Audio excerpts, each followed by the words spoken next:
Hey there, you're listening to You Still Going On About That with Rob Israel and Joseph K. You can find us anywhere you could download podcasts. You could also find us on Instagram, Twitter, and Facebook at YSGOAT. Thanks for listening. I'm Rob Israel. I'm Joseph K. And you still going on about that? All right, Joseph. It is March 16th, and it's 10:18 p.m. Au contraire. It is 11:18 p.m. What are you talking about? Where I am right now, it is 10:18 p.m. I am speaking to you from the future. I am which somehow is a little backwards. Yeah. How does that work? Yeah. Because right. You're in Texas. Right. Yeah. We're 1 hour ahead. So I can tell you, if you grab a pencil, I can tell you the scores of all the sports ball games that have finished. If you That's how it works. That's exactly how it works. If you run down to the gambling parlor, you could make bank. So do you have flying cars where you are? Yes. In fact, my wife leased a new flying car this evening right after we had our meal of protein pills. This hour difference is really okay. So if everybody's like going on, what is going on here? And there was no episode last week because I moved. Yeah, we took a week off. From this unpaid job. We do it for the love, even though Joseph makes a side hustle. All the Baja Blast that he can get in his face. Call them the Baja Bucks. No, just they blast Baja Blast in your face in the drive-thru. The worker drinks a bunch of Baja Blast and just sprays it on your face. Like, here's your payment, sir, and you're covered in Baja Blast. And you're like, this is all I ever wanted. Yeah. I pull up to the drive-thru, Tony Soprano like, and just unroll my window, and they hand me a big bag of assorted sauces and then a Baja Blast to the face. Half of them open, so they get that old crusty sauce. So I moved to Colorado, and that's why we were off last week. And I did talk about in the last episode. The move was the drive was a little hectic at one point. Yeah, because we ran into a snowstorm, and that was a little scary. I'll bet. Hold on one second. Hold that thought. Yeah. Well, as I'm holding the thought, I'm going to say that I thought of you traveling across the interstate, much like Jack Torrance did in the opening scene of The Shining. That's kind of what I was imagining. Of what? I imagined your trip out there to be like the opening scene of The Shining with the Torrance, exactly like that. The Torrance family kind of navigating their car through the mountains. The clouds spell a symbol or something from that documentary. That bullshit. Yeah. Clearly, like, get the fuck out of here. Yeah, I saw you post that on YSGOAT, and I was like, oh. For a second, I was like, no, I was driving. I was like, oh, duh. Because they were going to I've been to that hotel. Yeah. Is that actually I know it's supposed to be in Colorado. Is it in Colorado? I don't know if they actually filmed in Colorado, but there is an actual hotel that it's based on. Yeah, the Overlook. Yeah, but it's not the one from the movie. Yeah, it's probably not haunted. They had a TV movie that they did, and I guess they filmed parts of it there. Oh, cool. At the actual Overlook. Oh, yeah, with the guy from Wings. Yeah. The only thing people will know him from. The guy's been in millions of things, but the funny thing about Wings is it was a show that was on for like 10 seasons. Oh, wow. And I don't think anyone watched it. I never saw it. I mean, I was aware of it. I watched it after like Cheers and then maybe it like always piggybacked off of some big show. It was like 8:30 or something. It was like you had the big show at 8, right. 8:30 Wings. And Wings, I swore was on. Now I could be wrong. It could have just been a couple of seasons. I don't know. I'm gonna have to look that up. Maybe yeah. Who cares? But it had Lowell. So anytime I see that guy in anything, I just think of Lowell. And I'm like, the show was on forever. And it was just because it piggybacked off of a bigger show always. There's a lot of shows like that are just like so mediocre that they last forever. Like the Jim Belushi one with the girl, the woman from Revenge of the Melrose Nerds too. Place. What was it? I remember from Revenge of the Nerds too. Oh yeah. And she was also famous for being in the best Conan O'Brien scene ever when she went on there to advertise her movie with Carrot Top and Norm Macdonald. As they asked what the name of the movie was, and Norm Macdonald interjected and called it Box Office Poison. That was great. Yeah, and she was in Summer School too. That's right. She was great in that. Yeah, she was really good. Cookie Nemec is her name? No. That's what? Corin Nemec was like the Parker Lewis guy. So isn't it Corky Nemec? What's her name? It's like Allison Bledsoe or something, or Allison something. I have to look it up. Yeah. Just Google. What was that movie you said? She was in Summer School. And Mark Harmon. That was his vehicle. Such a good movie. Kirstie Alley, Courtney Thorne Smith. Oh, okay, yeah, Courtney Thorne. Dean Cameron was in it. He was awesome. He was one of the horror guys. The chainsaw guy. Yeah, and he ended up being on another movie called Ski School, one of those like 80s sex comedies where like those are the best. Just tear up like a ski resort and just have like parties and lots of get nude girls in there, and then it would be like the people want to stop their fun. Oh they want to stop their reckless behavior. This was right before we established the right to party. This was as people were beginning to fight for their right to party. This was a long struggle. It was. This is like pre-Revolutionary War era of and I partying. tell people, you may think you won a war on the right to party, but you have to be prepared, because they're trying to take away your right to party. Yeah, and they will institute those laws. That's why we have the 19th Amendment, your right to carry beer. Right. Yeah, it's right out of the Constitution. It is. It's right from the founding fathers. Yeah. They were known to keg stand and have babes. Sam Adams, brewer and patriot. Yeah. Mm-hmm. Well, this has nothing to do with my move to Colorado. No. So what's it like in Tire Town? It is. Here it's like we are surrounded by beautiful mountains, and we have like nice progressive politics, and the sun. This rainbow is everywhere. And birds. Oh, hold on.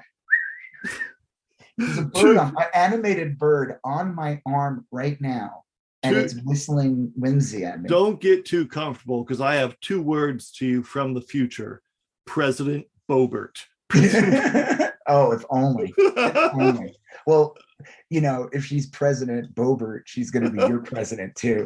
Boebert. That's such a great name. It's like President Gogurt. Yeah. Oh, I'll tell you the big news. There is two big pieces of news in Texas today, and we'll talk about one of them more later. But one of them was real good news in that Sizzler Citigroup, a large banking financial institution, literally came out and told its employees, if you need reproductive health care, we will fly you to a state that offers it. It's great when the private sector has to step in. Yeah. The private sector has to step in. It's bizarre.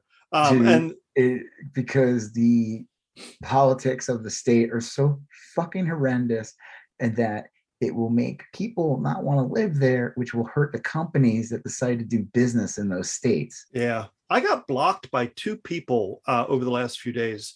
I got blocked by the lieutenant governor of Idaho, and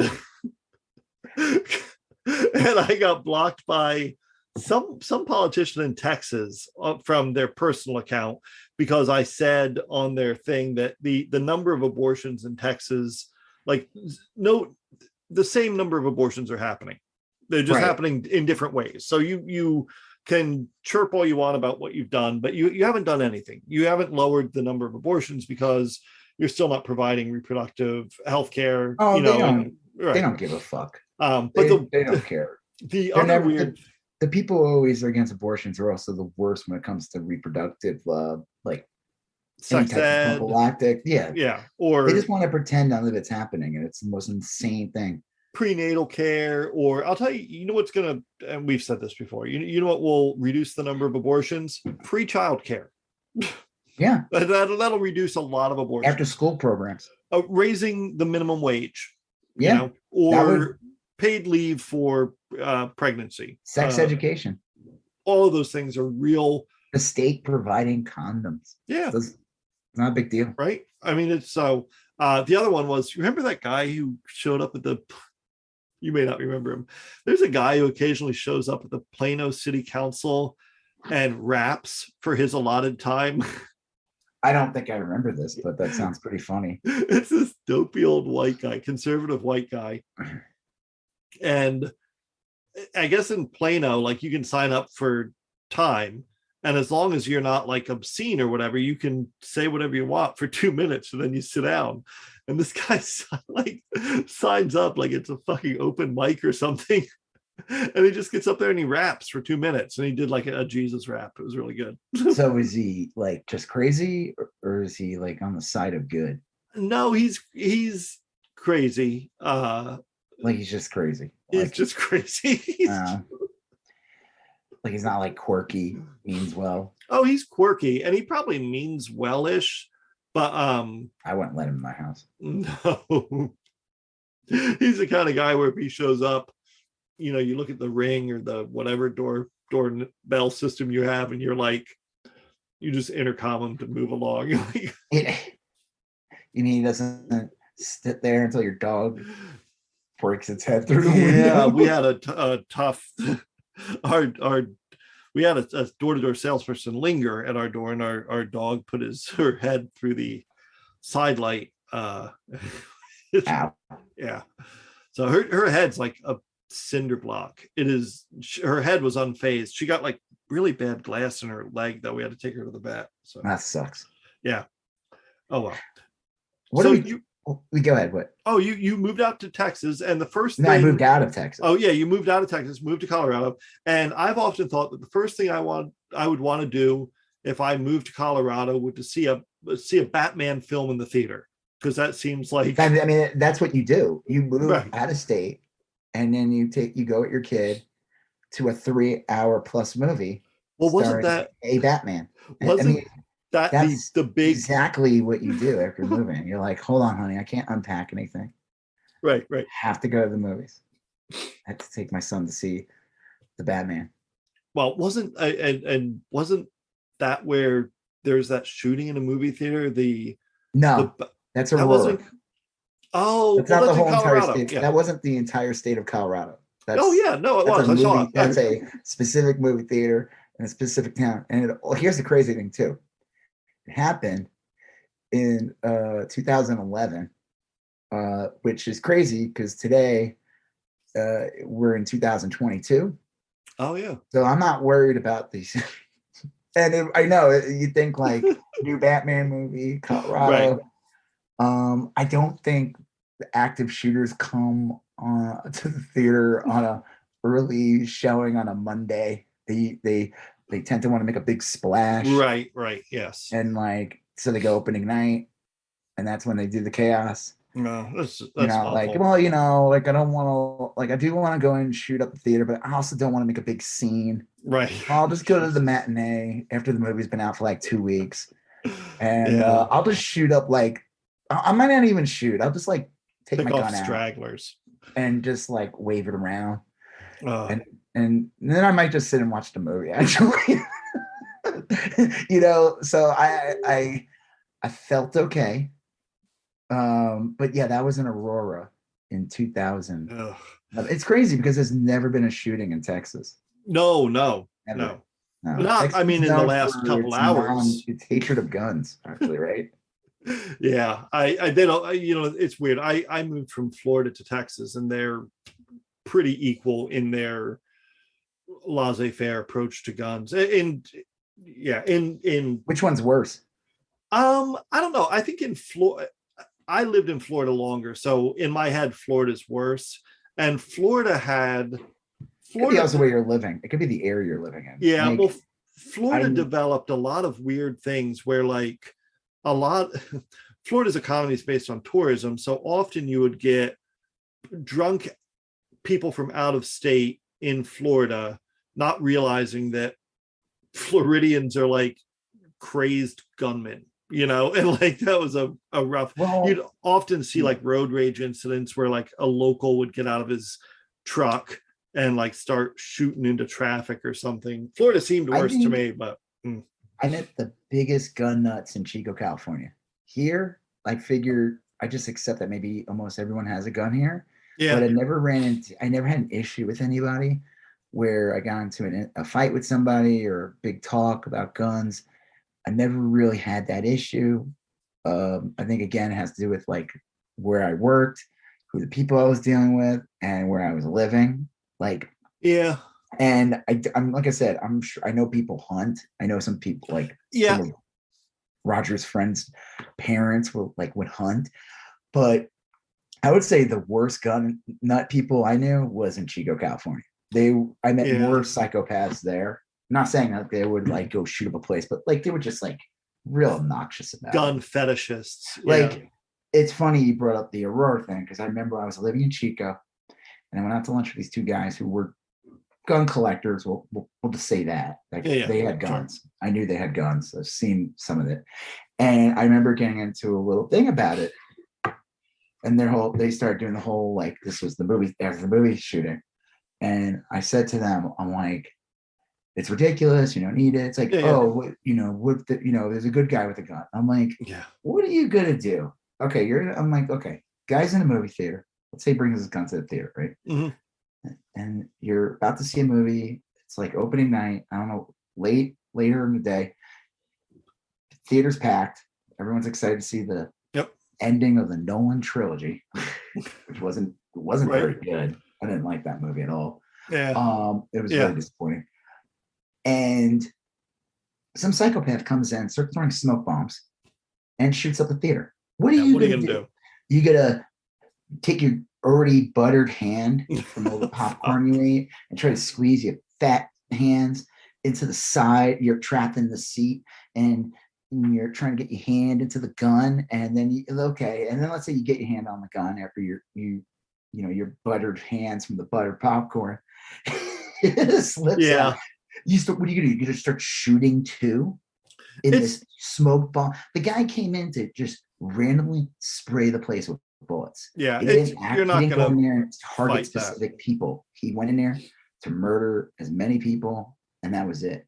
And if you're the so-called good guy with the gun, your job's actually harder because your main objective is to try to shoot the active shooter, while the active shooter doesn't give a fuck. He's spraying they don't care if they don't plan on making it out alive. And you're gonna end up fucking up and killing other people or getting killed yourself. So this whole notion, and I remember explaining that to them, and it just like went right over their head. They didn't care. Their guns meant more to them. And then Sandy Hook happened shortly after that. I think you're right, though, that there's different kinds of gun culture. Like when I lived in Massachusetts, I knew plenty of people that had guns, but the gun culture seemed more like they hunt. They go out into Western Massachusetts and they kill deer and they eat deer and whatever. But when I lived in Portland, Oregon, I also knew people that had guns, and they were like collecting assault rifles or there's a different culture. I also feel like the state you're in, you're in like Oregon, and these guys they almost have like a little bit of like not a chip on the shoulder, but Chico and North California is no hotbed of liberalism in any way whatsoever, but they're still under the rule of a more liberal state. And I think these people get very defensive and crazy. Now, like I said, I only knew so many people here or knew people in Texas. Mm-hmm. I knew the guy down the block from me who waves the fucking come take it flag 24/7 all year long in our neighborhood, or my old neighborhood. Now, I'm sure I would not want to have a talk with that guy about guns. No. I would say it's weird. I'm just saying it's just my own experience that And I'm sure I'll run into gun nuts here. I mean, Yeah. Colorado is a gun state. People use guns here. It's just not as insane. Yeah. Well, and also Colorado's different. Colorado reminds me, I haven't spent much time in Colorado, reminds me more of Oregon in that you have some really big liberal cities, then you have some super conservative rural areas. Like, well, I'm just gonna tell you, like, it's really different over here. Yeah. I went to 2 Targets, and the way they arranged the store was a little different from the Target back home. Really? Yeah, it's crazy. And so then where do you keep the shotguns and styrofoam coolers? They don't sell guns in Targets. That's anywhere. But yeah. And then it was really crazy. I went to a Chipotle. Oh. And it was not in the same area of the Chipotle I used to go to. Huh. Probably because I'm in a different state. True. And then we went through a drive-through McDonald's. Now it's nuts.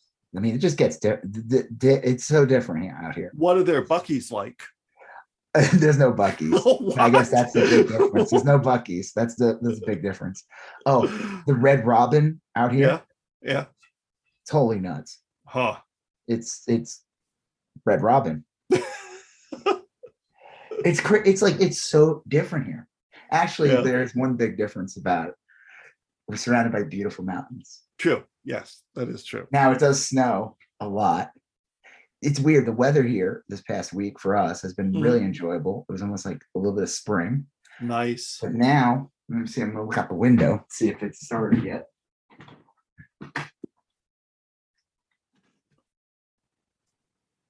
It's snowing? Snowing? Yeah. It's gonna be like 8 inches of snow. I'm probably gonna have to walk my son to school tomorrow. I mean, the difference here though is I guess the state doesn't shut down when it snows. Yeah, right. You don't teeter on the brink of the Stone Age. I mean, they still tell people to be careful. Yeah. They're not like, hey dude, we know what we're doing. Like they're like, no, drive with caution, be careful. We will address Texas's approach to governing shortly. That's one of the topics we have. What are all the topics? Well, you were going to talk a little bit about the Batman, the new Batman movie. You have seen it. I have not seen it. I did actually see it. I know we were joking, lots of jokes back and forth about nothing funnier than that shooting. Endless comedy. We're going to talk a little bit about the Russia-Ukraine thing. We're going to talk about President Biden and his SCOTUS pick and the Clarence Thomas stuff that's been going on. It's not like a ton there, but it's kind of some interesting stuff. Okay. We're going to talk about states adopting Texas's abortion law. And notably, Idaho has done this, and Florida has passed a strong liberal bastion. Idaho. Idaho. It's like Idaho is like Texas is like, whoa, we ain't that crazy. Yeah, Idaho is like Texas, but without a Buc-ee's. Yeah, like it's just without Dr. Pepper. It's like Texas, but like I don't even know what it's like. Idaho's like it's almost like run by a weird shaped state, cave people or something. I mean, it's a weird shape. I swear, I think Idaho might be like 90% Nazi. It is. Well, that's where all like after the Rampart arrests in California and the O.J. Simpson trial, all those corrupt cops moved to Idaho. They had to ship them all back in from Idaho because they're all it's like a terrible place. They shut down. I don't mean to go off on Idaho here, but they shut down a hospital. To our loyal Idaho listeners. Did you hear about this? They shut down a major hospital in Idaho, like yesterday or the day before. No, I didn't hear about this. Eamon Bundy, that fucking lunatic, that's psycho. He got on YouTube and he said that all patriots needed to storm this hospital and start causing shit until the hospital released a child, and this child had been taken into custody by Child Protective Services because one of Eamon Bundy's friends beat the kid, and he wanted. They weren't there to protect the kid, really. Right. So I can't believe that guy's still wandering around. How is this guy not in jail? He should. Fucking talk about white privilege, right there. That guy should be fucking rotting in prison, not get to go on like right wing media, get to have a mouthpiece. That guy. held up a fucking government building, a violent attack, Yeah. right? And there was a shootout in the end, which he instigated. There was people killed. Yeah, one guy got killed. One of his guys, but still, like, dude, he should be in contempt of murder. Like, anyway, and then the lieutenant governor of Idaho blocked me on Twitter. Oh, did you see the video I posted tonight? I was going to bring that up. We could just talk about that real quick. Are you talking about the? There's someone interviewed the lieutenant governor of Idaho, this woman, yes, Gov McGeechan, on speaking at a white nationalist conference last month. So she spoke at the Nick Fuentes Groyper thing, and this reporter's like, "Are you aware of this?" You know, and she claimed she didn't know. And it's like, well, what are you doing there then? And he didn't let her go. She tried to he's like, you try to attack us conservatives. You know, these are young people. I don't agree. I don't have to agree with every stupid thing this guy says. I'm like, you spoke at it. You're trying to act like you don't know who these Nazis are. And she looked like you went to a Nazi event and you spoke at it. Reporter kept her there for 4 minutes.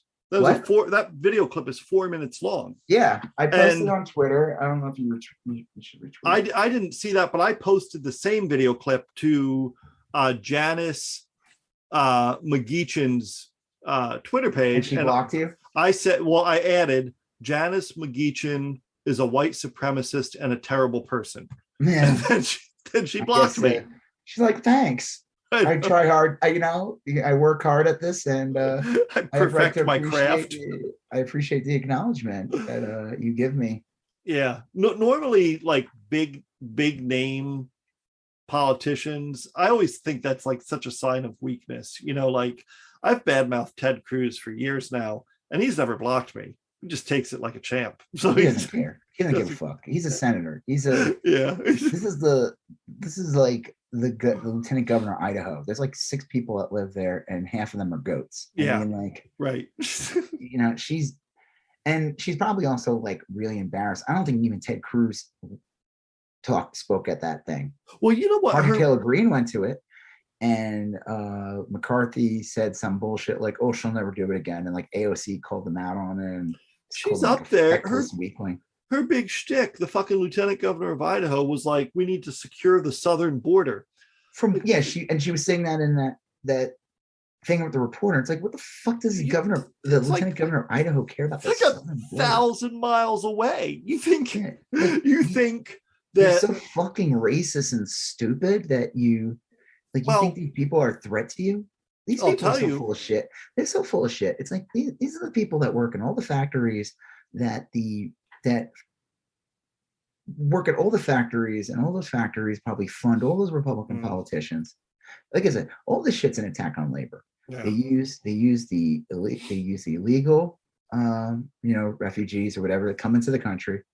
They work them to death, and then when these people try to say peep, they call ICE on them, and they claim, oh look, there's a big problem with the southern border, and then they bring a whole new truckload of people in. Like, it's a joke. The whole thing is a joke. And anyone who falls for this bullshit, like the caravan or any of that bullshit, dude, they got you played. You're being played. Like, it's the fucking literal cookie, the guy eating all the cookies and the one guy has the cookie. I mean, like, they're literally playing you. And the Republican Party is playing you. They don't give a fuck about your job. No. The Republican Party outsourced their job decades ago. It was like remember during the Bush years? Like, that was like their big thing. They would literally teach companies how to export jobs out of the country. Wow. And then they play the whole immigration thing as like they're also really concerned about immigration, right? And they try to make like, we're here to protect your job. Like, no, you're not. You literally made sure I don't have a well-paying job. Like, well, this fucking asshole goes to a literal Nazi. Oh yeah, it's like a straight rally. Up, like a very far right wing. That guy blocked me on Nick Fuentes. The guy who runs it, Nick Fuentes. He blocked me on Twitter. Nice. Because he was upset that Trump got kicked off of Twitter, and this was like a month after or something. He's like, "Oh, I missed him" or something. And I posted like a GIF of the crying Nazi from the producers. Who missed Hitler, and this is you, or something like that, and he blocked me. Dude, I've been blocked by several weird right-wing media people. Yeah. Weird crypto people too. There's this guy, I don't even know his name, but he goes on like Rogan a lot. And I found that he blocked me. And it was like the weirdest. I'm like, why did you block me? I don't even Yeah, associate with you. And I think it's just because I tweeted out anti-NFT things and could anti-crypto. be. It's just so weird. Yeah. Well, the last thing we're going to talk about is this theory I have about the GOP and their strategy, and it involves schools and parents and stuff. But that's basically reactionaries. Yeah. That's basically our show this evening. But we'll start with you're going to say a few things about Batman before we talk about Russia, Ukraine. Yeah. Did you like the movie?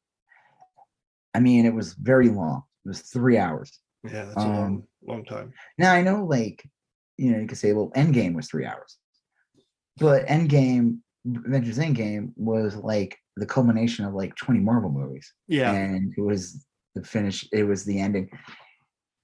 That to me deserves to be 3 hours. I don't know if the Batman needed to be 3 hours. People they loved it. They said, like, did it move fast? I mean, yeah, it moved. It had a good pace, but it was still a 3 hour fucking movie. Yeah. I enjoyed it. Robert Pattinson is great. He's one of the best Batmans out there ever. Cool. He beats out Christian Bale. He beats out, I would say he's up there with Keaton when it comes to like, nice. Yeah. I like Ben Affleck's Batman. I just think I didn't think he was given a chance. But Pattinson's Batman is awesome. And one of the craziest things about this movie, I'm not going to talk about it too much because you didn't see it. I don't want to spoil anything. But it's crazy. Bruce Wayne is Batman. Wait a minute, what? Yeah. Son of a bitch, you're right. I've never seen them in the same scene together. Right. And that's they revealed one of the biggest secrets in all time. This makes sense now. It all makes sense when you think about it. Because you wonder, where does Batman get the money for all these things? Like, why does Batman always have Bruce Wayne's memories? It's weird. Right. It's like, it's very strange. Or like when he takes his mask off, he's Bruce Wayne. It took me a long time to put those two together. I just figured Bruce Wayne just wears a maskless Batman suit. He couldn't afford the cow. That's why he's had Batman. Batman's walks by and laughs at him. Good. I got the cow. A lot of people said that this movie is essentially like a mix of Batman and Seven, the David Fincher movie. Yeah, Seven. I mean, it's definitely that. I made jokes like said like Saw, like Riddler's fucking jigsaw guy. He's good. He's good. He's fine. The movie. Paul Dano. He's also, the funny thing is, like, he's mostly like done through video. You only see him a couple of times. Oh. See him very rarely without the mask. And his mask. Same thing. And the craziest thing, again, all joking aside. Yeah.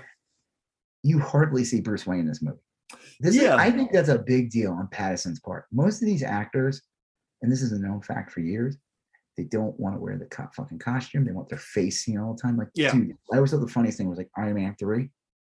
Right. Tony Stark barely wore the Iron Man suit. Yeah. Like, got to that point, often, like, so much. What?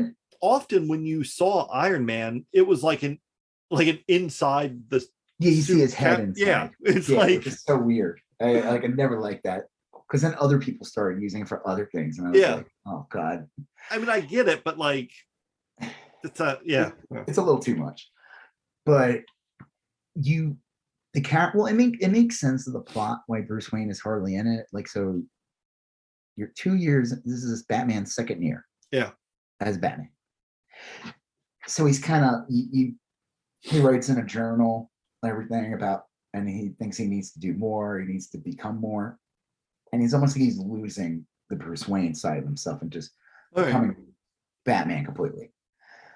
So it makes sense for the plot, but it's cool on Pattinson's part I think that makes a big on him as an actor to be willing to wear the mask, the cowl, for like literally 95% of the movie. Like, he's literally Bruce Wayne for just a couple of short scenes. Yeah, I read an interview with him where he said he didn't think that Bruce Wayne as a playboy was going to fit in this film. He said it doesn't. That is not. That character does not exist in this movie. It makes sense.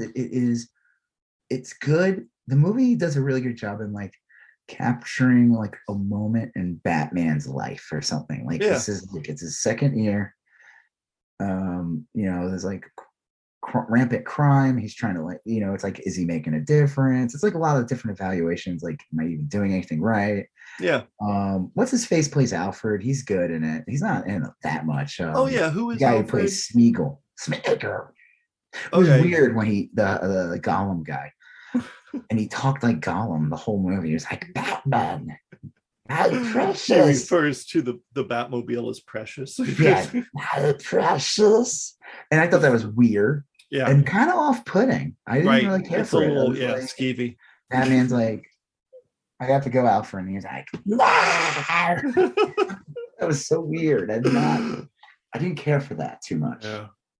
But he's like, listen, I'm in this movie. I'm most known for this. Yeah. I need to play this, regardless of what character I'm playing. Did you see it alone, or did you take your kid?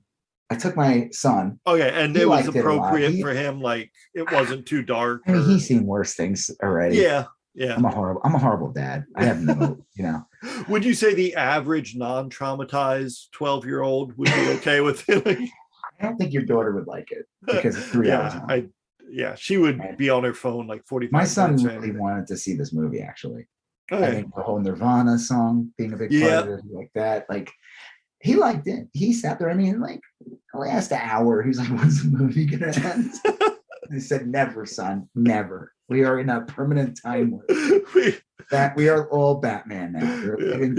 We're still in the opening credits. We haven't yet seen the. So, like, he's great. The costume's great. They did such a good job. I just like the Batmobile is awesome. What's his face as the Penguin's great because it's like he wears those makeup. You don't even realize it's Colin Farrell. He does a good job. The Jesus is in the movie. What's his name? Oh yeah. Turturro. Yeah, John Turturro. It's just funny when you think about it, though. People who are like in their late 20s, early 30s seeing this movie, they're thinking this is the guy from the Transformers franchise. Right. They're not thinking of the other movies this guy was in. They're like, wow, it's crazy to see the guy from the Transformers movie be in such a serious role. And we're like, yeah. Very, very few Barton Fink jokes, probably. Yeah. It just does not fly with that generation. Yeah, I thought it was really good. Cool. Like I said, Catwoman's great. What's her face? Really good as Catwoman. Right. Really good. I forget her name, but I've heard good things about her too. It's shit. Is it Zoe something? Is it Zoe Kravitz? Of Lisa Bonet and Zoe Kravitz. Yeah, Zoe Kravitz. Yeah, she's great as Catwoman. Do I want to see a sequel to? I don't know, because I don't know what they could do possibly past this. So there's like rumors like the Joker's in it. It's hard to gauge. There was all these rumors, like people like there's a scene, like spoilers, but I don't think there's a spoiler. It's like Batman's getting beaten up. He needs help. He injects himself with like a thing to give him adrenaline. Oh yeah. But people are like, oh my God, if you see it, it's actually a green light. He's taking venom. And venom is the thing that basically makes Bane, the character Bane, insanely crazy and strong.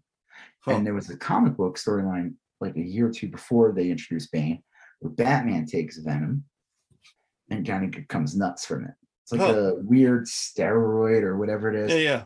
And I'm like, and so people were buying up that comic and they're like, oh my God, it's $1 million. I was like watching the movie and I'm like, I'm not buying it. I think he just gave himself a shot of adrenaline in his leg so that he could overcome the bad guys. That was it. That makes more sense. Because it made him a little nuts for a minute, but that makes more sense because that's always kind of like if you're going to do a grounded Batman, you have to kind of like they did with Daredevil in the old Netflix series. You have to make him Disney Plus now. Yeah. You have to make him real in the sense that he's still just some dude, you know? I mean, he may be like a really strong guy. My issue with this whole grounded thing, though, is it's so stupid because, like, no one, a real life Batman would be killed after, like, the second night out. Right, you know what I mean? Like, it's like, come on. Like, part of me, after watching this movie, I was like, all right, it's a good movie. It's the most original take on Batman. I'm like, I don't know. I feel like I kind of already saw this with, like, the Nolan trilogy. I mean, like, Nolan's, they all focus on different things. So like the original Batman movie with the Joker, I mean, this was like a new thing. whole Tim Burton. I don't really, you can't really count those 4 movies, like Tim Burton and then I forgot the guy's name who took over, did 3 and 4. Joel Schumacher. Yeah, and he gave Batman nipples. Right. Yes. Can't really count those. So we'll just go with the Nolan trilogy, and then we'll go with the original 2 Danny Aiello movies where Danny Aiello was Batman. I thought that was weird. So no, I'm not even counting the Tim Burton movies, but like the Nolan trilogy and like Ben Affleck's Batman. Yeah. So like the Nolan trilogy was like very set up in its own world, and it's funny. It's like, you know, I always could never understand Christian Bale's voice for Batman. No, and I feel like Pattinson takes that voice and perfects it. He has the best Batman voice. Like, he perfects it. He doesn't make it too stupid. Like, you know, he's putting an effect on his voice. He like talks like this, but like, it's not to the point where it's obnoxious or like, come on. Yeah, like, that's weird. Like, I remember in the first movie. The first time I heard Batman talk, I was like, what? But it was the first movie. So I was like, okay, he's, you know, this is Batman Begins. He's working out the kinks. He doesn't know. He's like, I don't know if I'm going to talk like this. Like, you know, it's like if you watch like old Simpsons episodes. Right. Homer doesn't sound like Homer 100%. It's like, hey, boy. Like, it's not Homer yet. It's there. It's just not done. And I figured by the second movie, you'll have an established Batman voice. No. That was the voice. And he stuck with it. And I was like, oh, okay. I guess this is Batman. We're just going to go along with this. Yeah. You know, oddly, this is, I don't know why I saw this because I don't follow him, but Gene Simmons of Kiss tweeted his review of Batman. He liked it a lot. You mean the Demons review? Yes. He said it was no Phantom of the Park. He gave it 8 out of 10. But he had 2 complaints. He said that it was too long. He said you could have cut an hour out of the film. You could cut out, I would say, easily a half hour of the movie, and you would not lose anything. His second complaint was Robert Pattinson's voice. He said he didn't like it. He said it was too high. Well, it was weird when he was like, "Hey, I'm Batman. Hey, everybody." Yeah. Put that gun down. Right. I'm the Batman. And then he had this big Twitter beef with Rocco, and it was just yeah. Boo-boo. No, that's Yogi. Not Bullwinkle. Hey, boo-boo. Oh no, I was talking about Elmo and Rocco. What? Elmo. Elmo from Sesame Street. He has beef with Rocky. It was Rocco. When Batman, like, Catwoman started tickling him, like tickling Elmo. He was like, that was super weird. Weird. I don't know. I think Gene Simmons was wrong. I didn't think his voice was high at all. I don't know what the fuck he. Yeah, it was a weird criticism. My Batman sounds like Barry White. I hadn't heard that criticism from anyone else. No, Gene Simmons is like, he's really good at Batman. He looks great as Batman. The way he carries himself, the cape, the costume. It's possibly like one of the best Batman costumes. It's just like part of me, and also they really play up the whole detective angle. Yeah, I like that. They did it a little bit in the Batman vs Superman. They kind of did that a bit. They did that a bit in Dark Knight with the Joker one with Nolan. There's some like detective work involved with that. Right. But this one is definitely like, this is the detective. This is an element that people forget about all the time at Batman. Batman is the detective. Like, he's the world's greatest detective. Yeah. Yeah. And like they would do comics back in the day where he teams up with Sherlock Holmes. Yeah, I remember those. Yeah. And I think like there's a generation of people that don't realize that. Like, that's really what the character is about. Like, I mean, duh. First, you know what comic he first premiered in? Detective Comics. Yeah. You know why? Because that was the book that was available probably at the time. They're like, I don't know, introduce him to Detective Comics. I have no idea. He's a detective now. Yeah. Just by default. I would say, yeah, it's really good. I recommend watching it. It is too long. I almost feel like maybe they could have did like a 2.5 hour movie. Yeah. And then did a special director's cut. Right. And then make it even longer. Throw in an extra 45 minutes of fucking footage. You know, make it like kind of like how the Lord of the Rings would have those crazy special edition movies. I think part of this mentality of making the movie 3 hours, and my fear is that you're going to see a lot of this. Spider-Man, the last Spider-Man movie was super that was long. long. It was almost 3 hours, but it was pretty damn epic. Like, there's a lot of elements in it. It was. It was a big deal. And actually, I took my daughter to see the Spider-Man movie. She sat through it no problem. Yeah, my son liked the whole thing. We saw it twice. Me and my son. Like, and he loved it. I mean, I think that again, it's 3 hours, but it was like kind of like a weird Spider-Man Endgame movie. Like it was Spider-Man's Endgame film. Well, it tied up a lot of the different Spider-Man franchises. Third, even though it was like his sixth appearance in the MCU, and then bringing back Tobey Maguire and all the villains. So it was a big celebration of Spider-Man. Like I said, I don't know if like this movie as like the outing of the first Batman. It's like, what are you gonna do in the sequel? Are you gonna make it longer or are you gonna make it shorter? And my thing, or will there even be a sequel? I'm curious. I bet there will be, just because I think it did really well and I got great reviews. But I think part of this is this mentality of like, we gotta get people in the seats. We gotta give them, streaming is getting better and better. They're putting better content on streaming. It's like to say about the Star Wars stuff. Like, how are you gonna make a better Star Wars movie when you have The Mandalorian season 1 and 2, and a chunk of the Book of Boba Fett than Mandalorian still?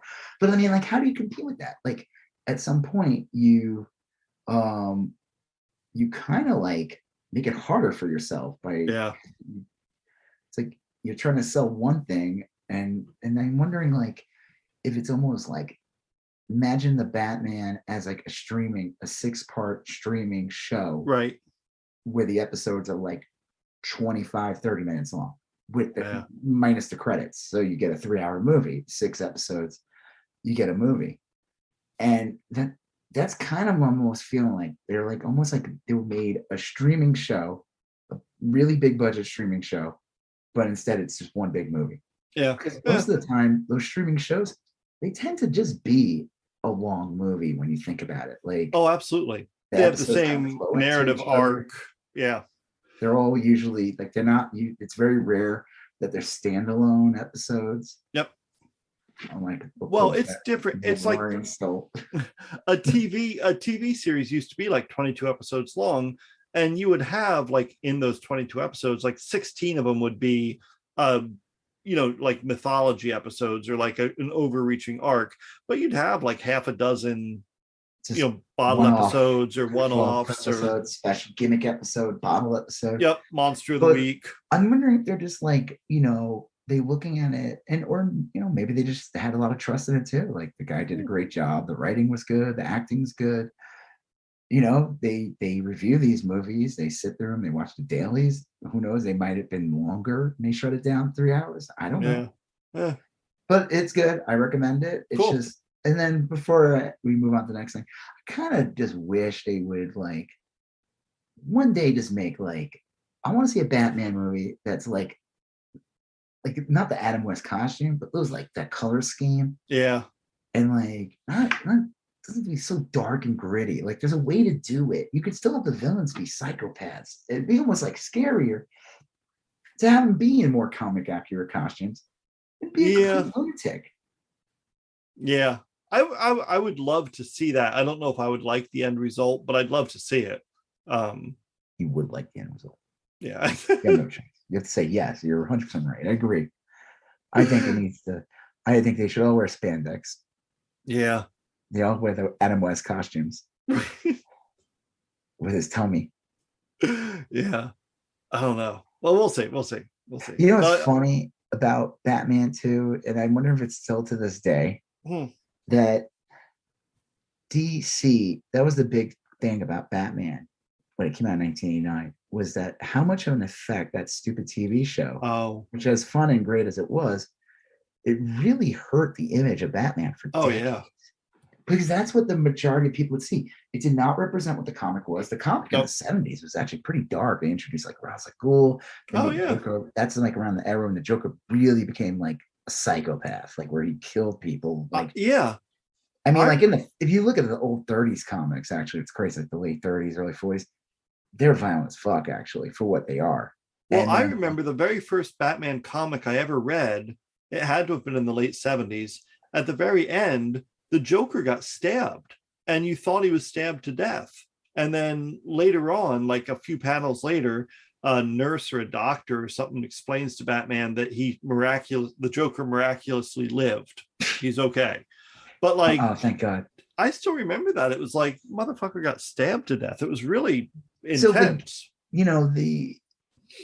for decades they tried like for making it darker and like being like, no, we're not. Batman doesn't dance. He doesn't wear fucking doesn't do shorts the over his. He doesn't wear swim shorts over his batsuit and challenge the Joker to a surf contest. Shark like, repellent. Like that's what's crazy about like Dark Knight Returns, that comic from Frank Miller, was that like if you see the costume he wears like the blue and gray outfit, kind of similar, and it was almost like it was intentionally made to be like a dark, twisted version of like Batman, and taking that image of Adam West's character, Batman, and just like making it dark and like this is what Batman is. Batman is not a fucking like, fighting Vincent Price's Egghead and like dancing in the end. And that was the main job of the Batman movie with Tim Burton, was to get that image of Batman out of people's fucking heads for decades. They like DC Comics tried so hard. I think they could make a movie or something. Again, what's great, we talk about this, DC is not really they're doing something different from the Marvel movies. They're not going to make this one universe. They're kind of just going to make movies. And maybe they'll tie in, maybe they won't. Yep. They kind of made like the gag between like the Peacemaker show ending and having the Flash and Aquaman show up. It's like a nod. But I mean, like Peacemaker was a violent rated R show. Right. But to just acknowledge that hey, these things exist, but they're not going to try to emulate Marvel where you have this tight universe. They're just do their own thing. And I think there's room to do another Batman, kind of like even like with Spider-Man, like where you have Into the Spider-Verse with Miles Morales and it's a cartoon. I would love to see a Batman where you just get that look, but it's still like, a serious movie. Yeah. I think it could be done. I would love to see that at some point. Yeah. I'm as much as I enjoyed this movie, I'm kind of just a little over the whole gritty grit. It's like I want to see Batman dance again. Batusi. That was actually, it was really funny, and we'll move on right after this. Speaking of dancing, do you remember Spider-Man 3 with Tobey Maguire? And there was like a meme of him where he turned emo, he gets the black costume and it affects him and makes him dark. And then he has like emo hair and they show him dancing. Right. Robert Pattinson kind of looked like Tobey Maguire in funny. Spider-Man 3 when he gets all dark from the costume. Yeah. So I thought that was funny. All right. Well, what else are we talking about? Well, daylight savings.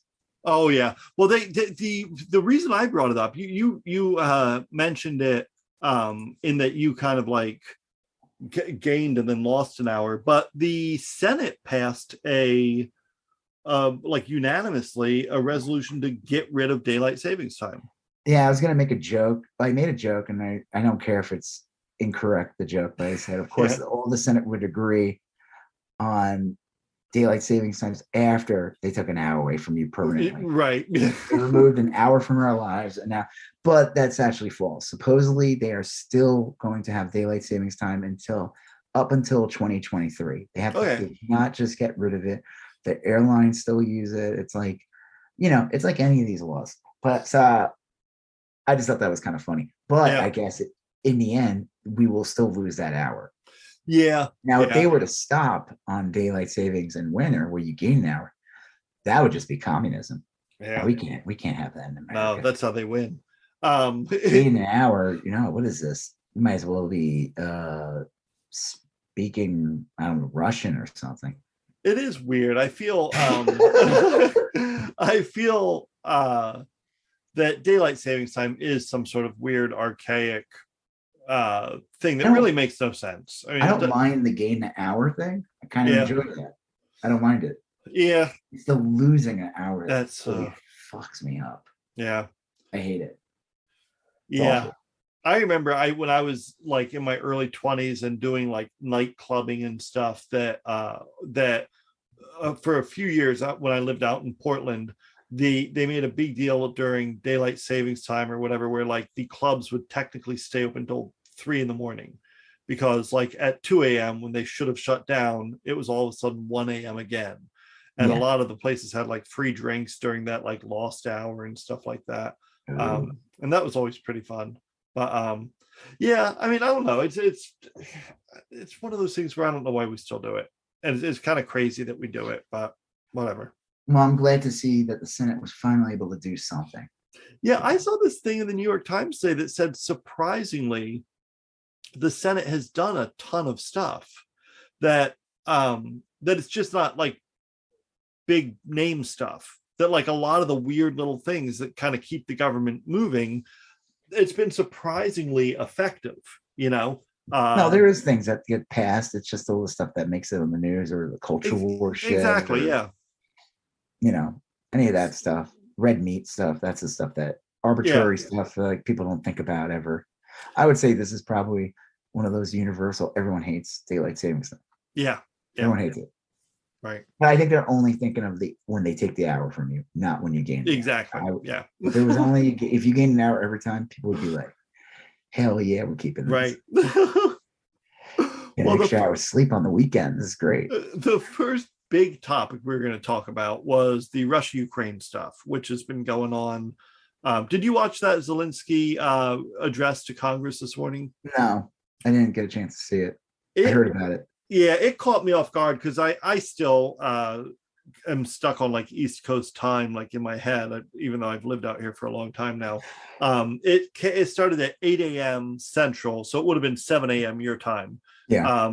And it was weird. Like the first half of it, it's probably about a half hour long. The first 15 minutes or so, he was speaking. I don't know what Ukrainians speak, like some Slavic language or whatever.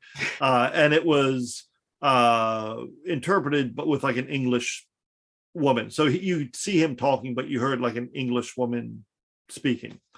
And then like he showed a video that was fucking brutal. I mean, like it was basically a bunch of shots of Ukraine. And then it was like the Daisy ad from LBJ or whatever, where it's like little kids walking in a field smiling, and then the next thing you know, they show the same field, but it's on fire. You know, wasn't there like a video? I don't know what it was from, but they were showing like if like Paris was bombed and like all these other like bigger landmarks in Europe were bombed, like what it would be like, you know? Yeah. I think it, or was that something else? I don't think it was the same thing. This one looked like it focused a lot on people, like kids crying and stuff. I mean, it was a very awful but well done video. And then Zelensky came out and spoke in English, and everyone clapped except Marjorie Taylor Greene, who was on her phone.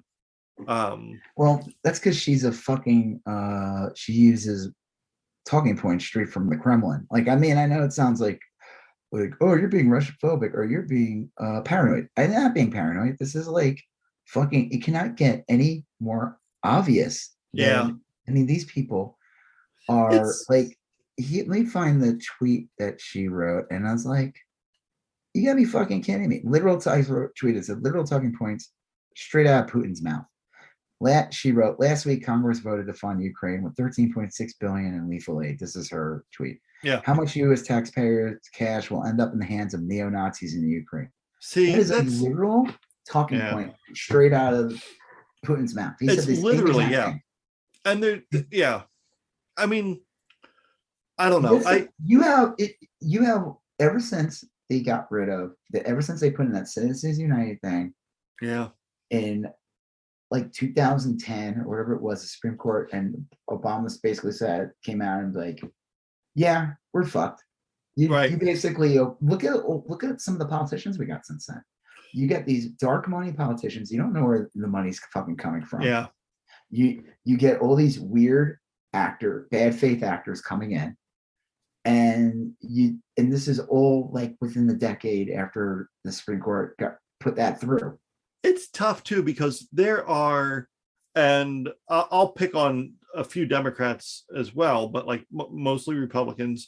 It's such a weird mix. Like if you look at like Ron Johnson, that guy from Wisconsin, I think he knows exactly what he's doing. I think he knows he's on the take from Russia. Mm. I think he knows he's distributing Russian propaganda. And I think he does it anyway because it benefits him. But then you have someone like Marjorie Taylor Greene, who I think is just stupid and crazy. No, you know, I don't. well, I don't think so. I think she is a evil, horrible person. I think she's. I don't think. I think she's evil and horrible too. I just think. I mean, fine. I don't think she's a twit, but I don't think it's boobery on her part that she's like saying these things. I think but I don't think following a script. I don't think she understands or frames it in the sense as like, I am helping Russia. You think Ron Johnson understands? Yeah, I think Ron Johnson probably does. I think like Rick Scott probably does. I think you just have to be smarter to be in the Senate. Any dumb fuck could be in Congress. That's not even a joke. Because then, like, you just have to be in the right district. You could be in Congress. Yeah. Well, then you look at like a lot of the ones around. Cawthorn. I mean, like. Well, you look at like Louis Gohmert or Lauren Boebert or Madison Cawthorn. I mean, like a lot of those people, they're just stupid people, and they'll say whatever their people tell them to say. It's easy for them to get in because all they have to do is run in like a really gerrymandered district that really doesn't have any opposition from the oppositional party. That's how Marjorie Taylor Greene got in. She got in because there was no one running against her. Yeah. Well, there was, and he left town like a week before the election. He dropped out like a week before. He's like, yeah, I'm not running. Like Lauren Boebert basically won the same way. Yeah. Like, well, I still, and I'm surprised. I guess I'm disappointed. For the Senate, you have to win a statewide election. Oh yeah, difference. And in those instances, you have to win the big population centers, which are generally liberal. You can't be as insane or stupid sounding. No, but like unless you're Ted Cruz. But I still kind of go back to like, I don't know why Democrats aren't making a bigger deal about how in 2016, Manafort, who had just done a whole bunch of work with a pro-Russian puppet government of Ukraine before they got deposed, got up with Trump, and the only change they made to the GOP platform was to tweak some language about not supporting Ukraine. And like say that all this stuff that's happening in Ukraine is the results of Trump's presidency. I mean, it's literally the result of why he was impeached to begin with. Yeah, it all ties back there in a way that's real easy to understand. I mean, you're not like having to bust out like a weird diagram or chart or anything. This is like a pretty straightforward thing. And I don't see Democrats mentioning that at all. Yeah, it is weird. You would think that they would bring it up. I don't know. I think it's like it just gets into like the conspiracy side, and they kind of like to avoid that. Yeah, but I feel like you can still. You don't have to have the politicians say it. You get the fucking, what do they call those people? Like when presidents run, they have like people go on the news and all the time and talk. Yeah, like the spokespersons or you get people like that, and you get that language out there. You don't have like AOC outright say it. You don't have any of these people outright say in the Democratic Party. But fuck, you could get like the media people in the media to say it and bring it up. Like, yeah, it's kind of odd that you had Trump as president, and then now the Republican Party, who, like you said, removed that one provision, the platform in 2016, to cater to Trump and his benefactors. It is odd. I still find the whole thing odd. It's really funny too, seeing, what was it, like Tulsi Gabbard got outed. Outed. Everyone knew this, but like she was like the only one in the government to receive funds from literally a Russian oligarch or something. Yeah. And she's out there, like you said, like he's using the same points, language straight out of the fucking Kremlin's mouth. Like it is from day one. Any politician that's coming out against NATO, listen, I'm not saying NATO is perfect. I'm not defending NATO, of course not. But it is ironic that people, when you see, especially if you claim you're on the left, like Jill Stein, all these people, and you say something like, you see people in Ukraine getting killed, you see Ukraine getting bombed by in what should be considered an illegal invasion on the country by Putin and Russia, and these people's main talking point is to just attack NATO. It's kind of odd. It's so odd. You see The that all timing the of it. time. It's a weird time to have that conversation. You know, Right. of all This is times, so like cut and dried. Like, is Ukraine perfect? No. But Ukraine is a functioning democracy that had functional elections and peaceful transition. but Like, let's look, also be real about it too. There's resources involved, and that's really what it comes down to. yeah, This country is a sovereign nation that has great resources, and Russia's trying to take those resources, which is what 99% of world wars is really right, about. yeah, You know, the Iraq War was not about yeah, people sure. ever. It was about just taking control of the oil out of and getting it out of Saddam's power. That was all it was. We want to have easier time doing business. So we're going to put in some puppet leaders. We're going to get rid of, joke was, I think Saddam Hussein was considered like a puppet leader in like the late 70s, early 80s. Oh, yeah. The United States loved Saddam Hussein. Yep, for a long time. He was an ally of the United States for decades. Yeah. And it wasn't until he poked the bear. Yep. Acted nuts. Went after Kuwait. They did like slant drilling into Kuwait.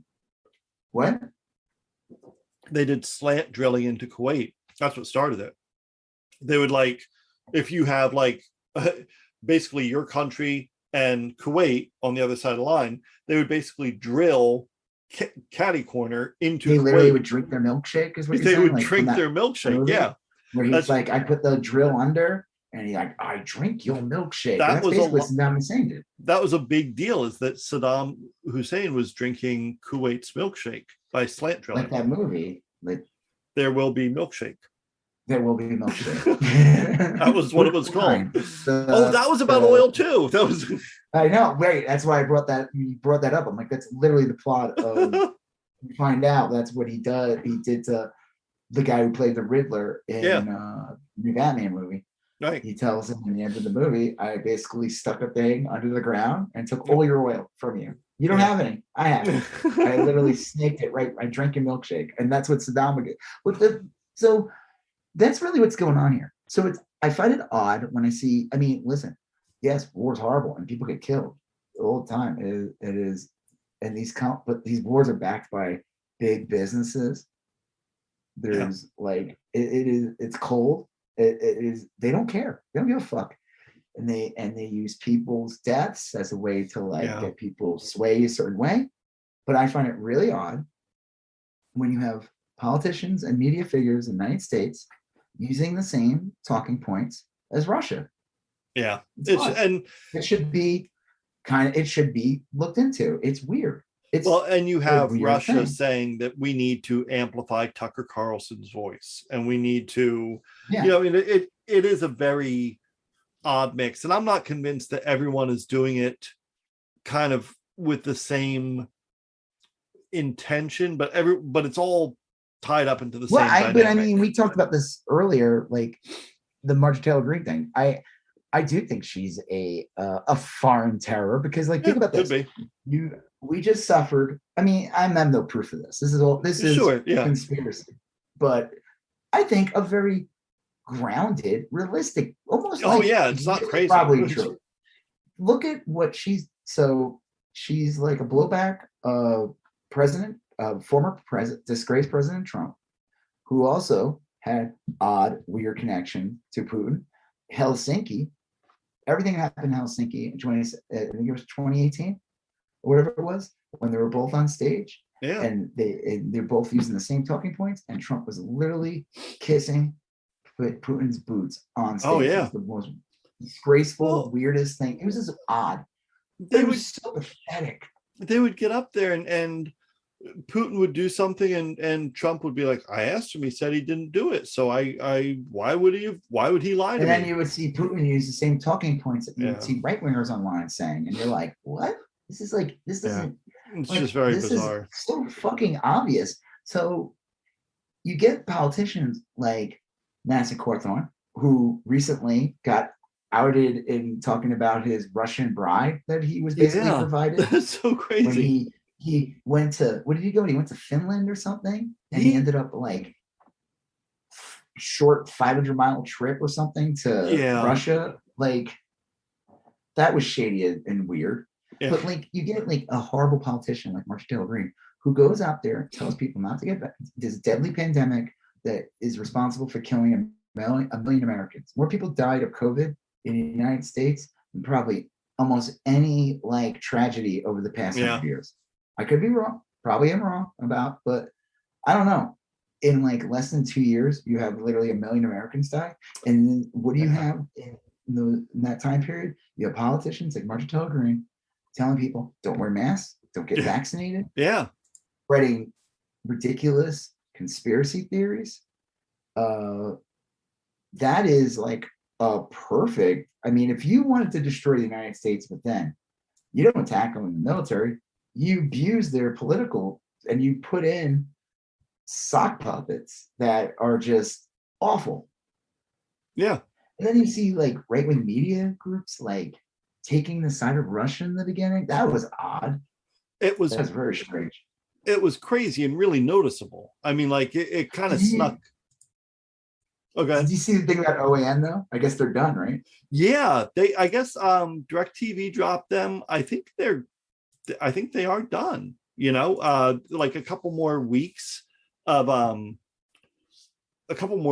broadcasting, but then they're like nowhere. I don't know what they're going to do. If they're going to stay on as like and try to syndicate, or I don't know. And then what a good example, OAN, bringing that up, they got some shady ass people that work there. One of the guys they had working there was this guy, Jack Posobiec, who has really strange ties to Russia and has used their talking points.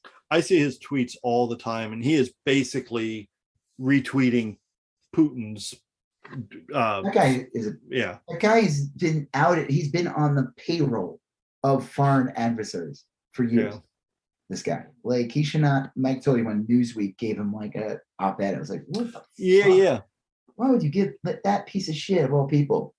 So I don't know. This whole Ukraine, you know, I was talking to my dad about it, and he's like, he's saying that like it's starting to wane down a bit or something. Like, well, I just think this is going to go on forever. This is never going to end. This is going to be one of these, like, you're going to see Russia starting shit with them, and there's going to be like some kind of insurgency. I don't know. I don't know. I mean, like, I've heard, I read, there's this one guy, Francis Fukuyama, who wrote a famous book 20 years ago called The End of History, which was later proven wrong, but his basic premise was that, like, more and more now liberal democracies are going to be the way countries are run. You're going to have an occasional authoritarian government or this, that, or whatever, but liberal democracy has been proven as like the ultimate form of government. And a lot of people say like Trump's populism kind of like worked against Fukuyama's theory. Anyway, Fukuyama says that Russia's going to lose. I hate that people call it populism on Russia's part. On Trump's part. Yeah. Because it's like, that is not populism. No, but like, it's like authoritarian. Yeah, but he used populism to pursue an authoritarian regime. Yeah, of course. He couched it in populism. But the media helped sell him as a populist. Oh, yeah. Is like a fucking disgusting on their part. Well, Fukuyama thinks that Russia has lost the war. You know, I mean, essentially. Well, they definitely lost the war when it comes on the messaging. Probably. Yeah, they lost the information war. And now that they've committed like half their troops, Ukraine's pretty big.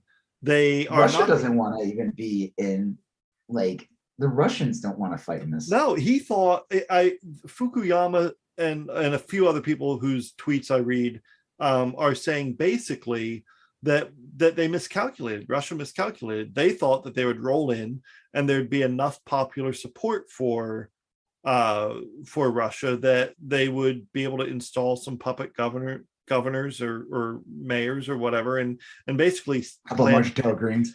Yeah, you know, like basically take over the country. But what they didn't count on is that plenty of Ukrainians wanted nothing to do with that. And then once they started bombing cities, even the people that might have been receptive to Russian rule, turns out they don't like being bombed. You know, getting bombed. They don't like getting killed. They don't want to see their friends and family get killed. They don't like, or their favorite places get destroyed. Right. Yeah. You know, I mean, like, and that makes sense. Like, you know how you get me and Steve the MAGA chud to sit down and start agreeing on things, drop a few bombs on our city, and I'll team up with Steve like pretty quickly against whoever's dropping bombs. Like you created an enemy that a bigger enemy. Right. It's like a classic comic twist. It's like, how do you get the bad guy to work with the superhero? You get a bigger bad guy in there. Steve, I'm gonna MAGA Steve. Yeah, MAGA Steve. I'm going to turn a blind eye to your virulent homophobia for a few minutes.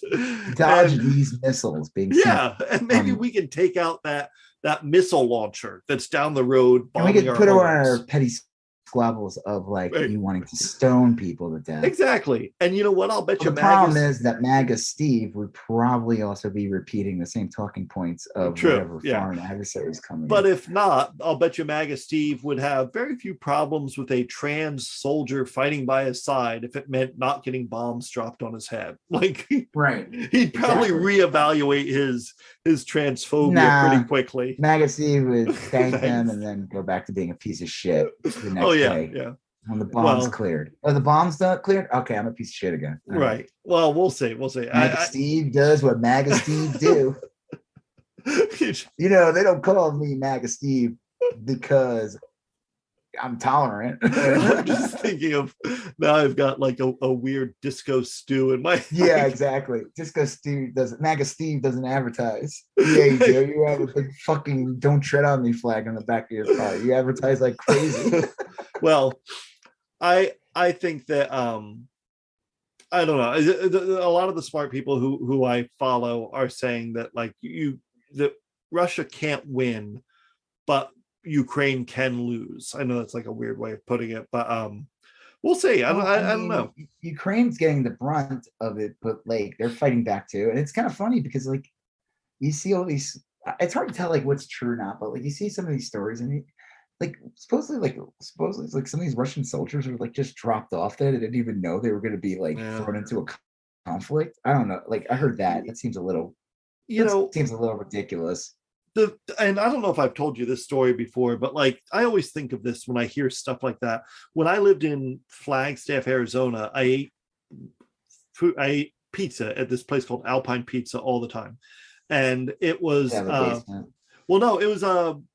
they served everything in these giant tables. You had to eat communally. It was like a European style thing where everyone you sat. So anyway, so this guy sits next to us. I'm a young guy. And he's got only half his fingers, and he looks completely jacked up. He's got no teeth. And I started talking to him, and he was British. He fought in the Falkland Islands War. Remember when the British fought against Argentina for 3 weeks? Yeah, I've heard this story, the Falkland. Yeah, okay. So the Falkland Islands were a British territory off the coast of Argentina, and Argentina's we're taking them back, and Britain's fuck you are, those are our Falkland Islands. And Bloom County, those are fucking islands. Bloom County ran a whole series. It was a real big news story, pop culture story at the time. Anyway, now you hear references to soldiers that got permanently maimed from Falkland or permanently fucked up from the Falkland Island. Well, you hear those references and stuff. He told me that none of the people on his side and the British side wanted to fight. He's we don't want to kill anybody. And he said that in the daytime, they would launch mortars blindly at the other side. They're not trying to hit anybody. They're just, they had to shoot and stuff. And then in the evening, they would all get tanked, drunk, and hang out with the other side. They'd hang out and then they'd go back the next morning. I'll try not to hit you next. Launching missiles at each other and shit. And I was well, how'd you lose your fingers? He blew his hands up trying to load a mortar, And I always remember that. And he's none of us wanted to kill anybody. None of us wanted to fight. It was we're fighting over rocks in the middle of an ocean. Nobody gave a damn. It wasn't.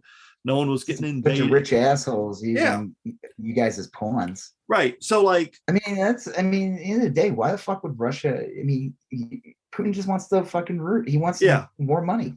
So that's Ukrainians, really what the Ukraine thing's about. Yeah. I get why the Ukrainians want to fight because they got to protect where they live.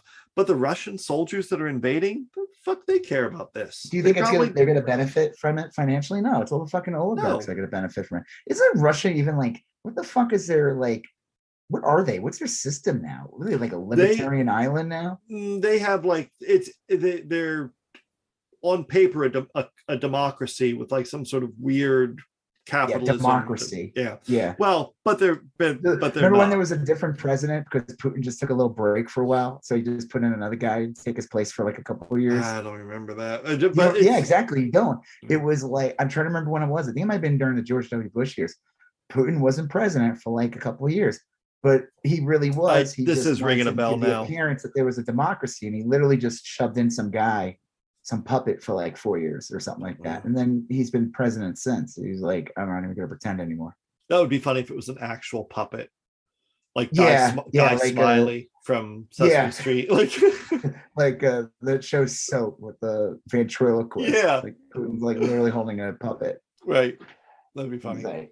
Well, I mean, I guess that's all I really have to say about Russia, Ukraine. I mean, I'm surprised. What is he? He's been president for like what, 3 decades now? It's been a while. I guess didn't England or London like seize money of his and like they call it like I forgot the word it was called, lackey or something. I don't know. Like supposedly he tried putting a bunch of his money and or trying to get a bunch of his money in London and they froze his assets. Like we're talking like tons of money, like of Putin's money. Well, they say that the U.S. and Western countries have been surprisingly effective at taking the money, shutting off the supply of money, and it didn't always used to be that way. I don't know. Well, I found it interesting when like crypto's been kind of this like still Wild West thing. Yeah. And then like Biden announced some like regulation on crypto, and the timing of it's pretty funny because it's like a couple of weeks after the beginning of the whole Ukraine conflict, and knowing that like a bunch of Russian money was going into like cryptocurrency. Yeah, it is. Yeah, I don't know. It is kind of a weird one. I will say, I guess this is kind of where I'll leave off with my Russia-Ukraine thing. It's real confusing to me because like I've spent my whole life basically not being against wars. I mean, like looking back on things like, of course, World War II was a noble war in that we had. But I bet if you lived during that time, it would be a different situation. Depending on the information you would get and who you knew. That could be. Yeah, there was like weird elements. There were people who were anti-war because they were just anti-war, but then there were also people that were like American Nazis, and it was a big deal because they fully supported what Germany was doing. Yeah, well, all the wars that I've been kind of like conscious about, I guess the Vietnam War. I was too young to. I was like 3 when it happened, but like the Vietnam War was in my head like kind of a bad war, and. All the other wars, like I know we fought in we invaded Panama briefly, and we fought what was it, Guam? I think we invaded or Grenada, and then obviously like the Persian Gulf Wars and stuff like that. I've been against all the wars, but this is the first war in recent memory where I'm like, I think obviously this is worth fighting for the Ukrainians, and well, I mean. I don't think the United States should get involved because I think if they get involved, it would be a much bigger conflict. Yeah. World War III type shit. It's easy to support the Ukraine because we are here, and it has not affected us in a like. I mean, the only thing that really affected Americans is that gas prices went up, like $1 everywhere, and it's actually kind of interesting because like. Oil prices went down, and people are like, "Why the gas prices still high at this point?" Like, if they've gone below $100, there's no reason why gas prices are this high, right? Like, so there's something else going on, but it's easy to come in and support. I mean, it should be easy to come in and support Ukraine. They definitely look like the underdogs, the victims. That Russia definitely the bullies in this situation. It's just an odd conflict. My biggest issue again is that like I think there's just because of what I personally dealt with online with like weird trolls online Yeah, yeah. over the years with all the anti-Trump art or whatever I would put up, and seeing these comments, and then kind of seeing all this kind of like, it's like full circle, and seeing a lot of these bad faith actors in American media or Canadians or foreign entities that kind of work on the YouTube space. And, and the thing is, like, it's easy to like downplay these people, but these people get more views than CNN gets. Yeah. Get more views. Yeah, that's why it was like a big fucking deal. It's like, who cares what Joe Rogan says? No, it is a fucking big deal because he has more viewers than he's got wider reach. News. And he comes off like this regular Joe guy, or tries to, and that's what makes him more dangerous. So no, it is a big fucking deal. So, and then you see these like bad faith actors come in, and they're like, this whole Russia thing kind of exposed, and also exposed that like majority of the Republican Party is like, kind of in lockstep with the whole Ukraine invasion. Even though they'll pretend and clap for a bit, at least Marjorie Green was honest enough to not. Yeah. I don't know. I mean, it's so weird. I mean, I think there's just a big problem that, and again, it all stems from Citizen United. Yeah, that's true. And out of control right-wing media. I mean, yeah, it is odd that Russians would be propping up Tucker Carlson. What the fuck? What's that all about? And how many times Tucker Carlson's gone out to like, it's so weird. He's gone like twice recently, done trips out to like Hungary. To like meet up with the insanely fascist right-wing leader of Hungary. Like, I forgot the guy's name, but like he props him up all the time. It's super weird. It is strange because I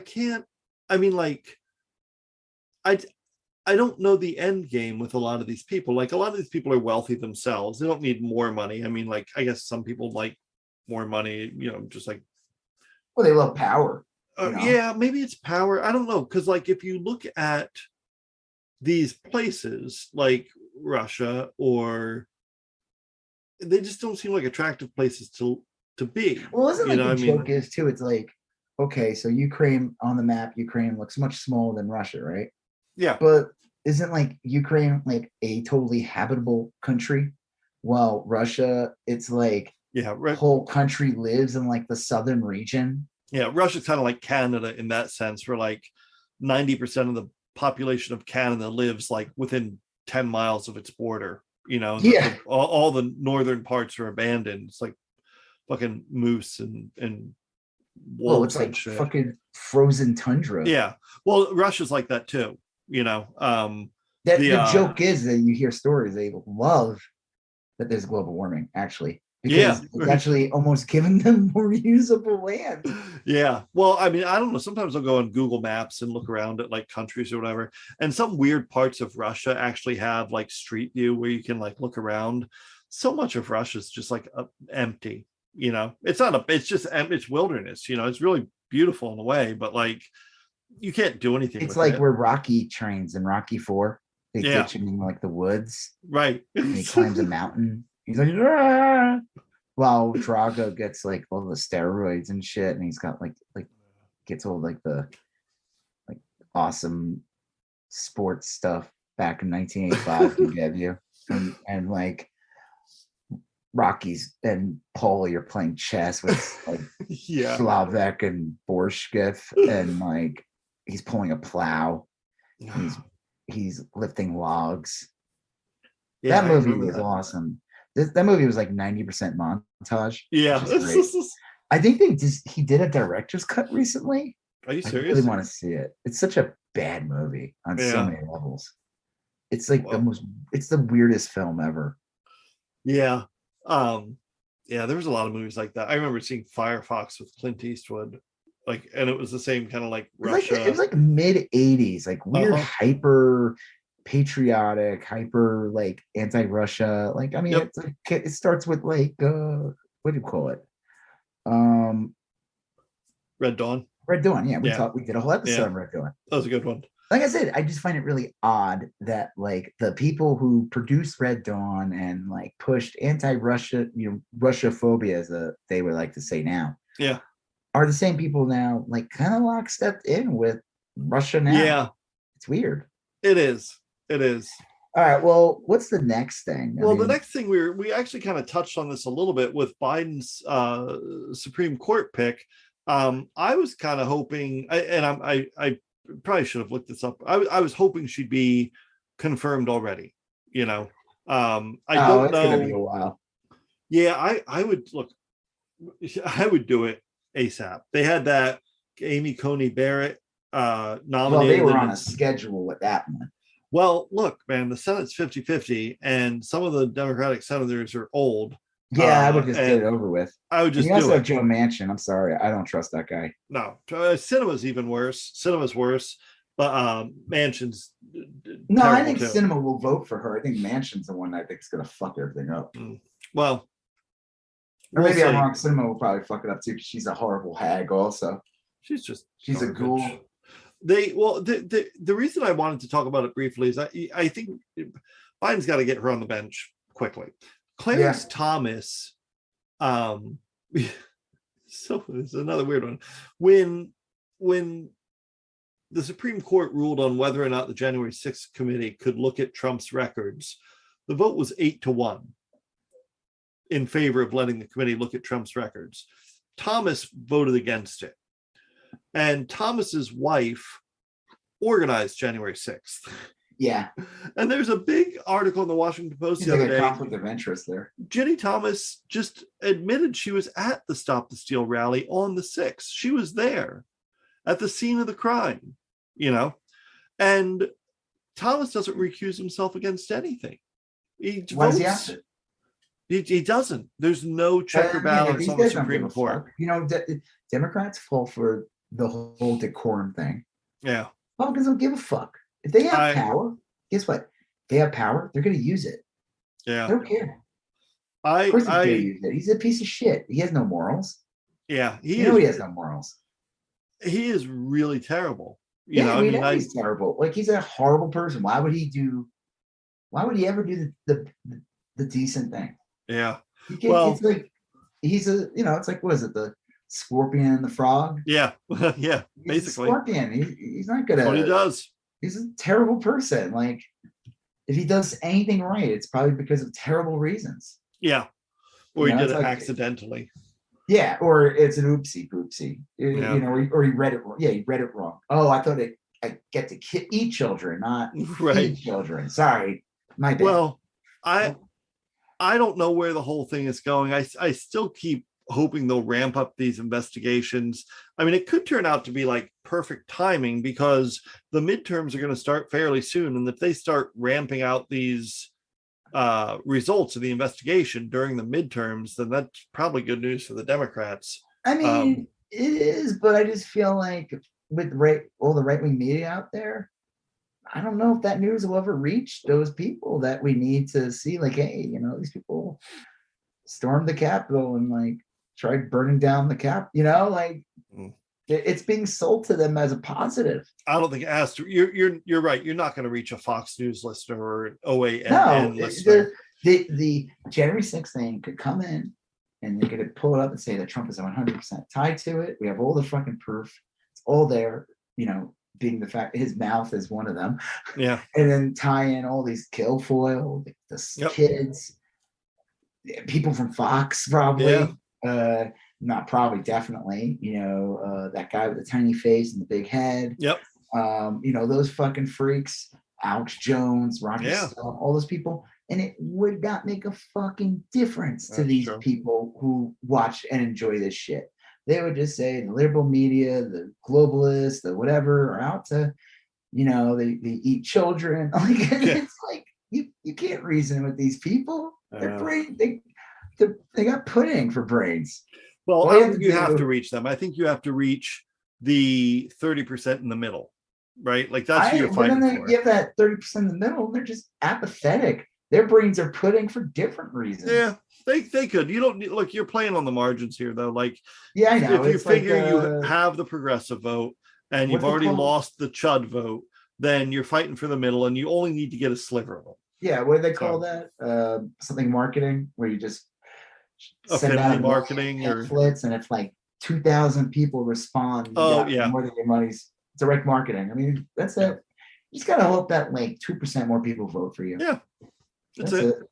Yeah. Well, yeah. I this is an awkward transition. I think it will matter because you see more and more states going Texas's way. Well, the other thing that they're going to is they're putting in ridiculous voter suppression laws. Yeah. Well, they know the rules of the game just as well as anyone, and they don't want the Democrats to pick up that 2% or whatever. Yeah, they're going to make sure that 2% or 3% vote doesn't count. Yeah, that'll be interesting. I don't know how surgical they're going to be in doing this. You know what I mean? I know what you mean, because you said they end up taking out a bunch of their voters every time they do these bullshit suppression laws. I mean, it's not going to help them if they hurt a lot of their own voters too. I mean, they'll just like piss a bunch of people off. I don't know. I mean, we'll have to see. If I was like a Republican, yeah, right, and I voted for them, and I found out my vote got thrown out because of some bullshit reason. Yeah, you should also look at it this way, like, okay, yeah, your guy won, but like technically your guy that won doesn't owe you shit. Yeah, because you did your vote. You're not a constituent, really. Right. You may think you won, but you didn't because your guy. So your guy doesn't owe you shit, and they're going to do all kinds of shit that's going to affect you too, in a bad way. And I don't think these people realize that. Like, that's the whole thing. Like that's what always drives me nuts. Like if a Democrat wins and they just get some conservative votes, they'll be like, "Well, I have to be for everyone." Yeah, get the fuck out of here. But Republicans don't give a fuck. No, they don't care. Well, it's weird. I know that it's tough. The Republicans, they don't care if people lose faith in government. That's almost what they want. Yeah, because honestly, their voters, their viewers, whatever, they hate government. Yeah, even though they enjoy government, they enjoy the power and the they enjoy the people that vote for them enjoy things and don't realize it. Like there's things from government they benefit from. Like again, I talked about this before in the podcast. They hate Obamacare, but my favorite is that old guy after Trump won. Yeah, like, don't take my ACA away, and they're like, right. Obamacare, you dumb fuck. Yeah, they're like, yeah, we're gonna take that away from you. Like in the midterms, I remember in like 2018 midterms, all of them were like, no, we're gonna keep the what is it? Previous conditions. Right. Pre-existing conditions. It's like, how can you keep it? The only way you keep it is if you fuck with, like, oh, we'll put you in a pool. Like that's even worse. Yeah, that's like these people. Well, yeah, I think. Go ahead. Oh no, go ahead. Well, you were saying like the whole like the GOP, like the stuff that's going on in Texas. So like, what are the states? You said like Idaho was one of them, but that's like, yeah. Well, it's two different things. One is that there will be a number of states that simply cut and paste Texas's abortion law and use it. Idaho's one of them. Florida will be one, and there will be other states. And you're right. I mean, maybe some southern states won't, like, because there's always a surprise here or there. But I think this will happen in a lot of places. But the second thing, and this is a weird one, is that the way Texas got this law to pass was that they didn't necessarily make it a law. Texas didn't come out and say like, you can't have abortions per se.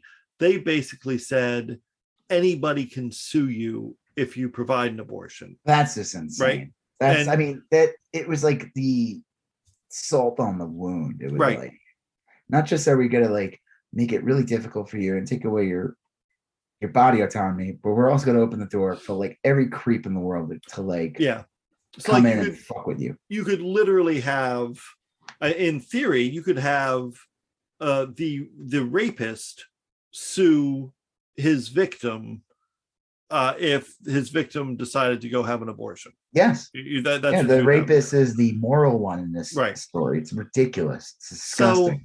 So Florida did something similar that had nothing to do with abortion. They said that any person in the country can sue a teacher if a teacher mentions gender identity. So anyone. So that's, I think, the dynamic that's more interesting is not necessarily abortion, and abortion is very serious, and I think that's obviously worth talking about, but the idea that Republican states are going to adopt that law, the idea that if you don't like something, you can just invite anyone in the country to sue someone. Well, and I moved to a different state. I moved to a state that is open, welcomes people when it comes to gender identity and abortions and all that stuff you're talking about. I don't know the exact term or anything, but I think this voted on thing. It basically protects people, trans people. It's like, it's like it's like a weird, bizarre world. It's like the opposite in a good way, I mean, I have I get cynical when it comes to that, because that you also have that's where it was established in law that bakers don't have to bake cakes for gay couples. That was a Colorado baker, and he went through federal courts and through circuit courts. Yeah, but that's you're talking about, like, I'm talking about the state, like, as a. Oh yeah. I'm just saying that, like, an asshole from who went through a court system. This isn't I'm talking about the actual state, the governor, the politicians here. They're not the race, the bigot baker. No. I'm just saying that, like, people suck everywhere. That's the problem is states like red states kind of ruin it for everyone, because it sets up a dynamic where, like, even in a nice liberal state run by reasonable, sound, rational people. Well, I know it like emboldens these assholes. Yes, exactly. And then they take again, what the red states are doing, this is all meant to go to the right-wing Supreme Court. Every horrible thing that they're putting through is meant to put in some kind of, to end up going into the court circuit.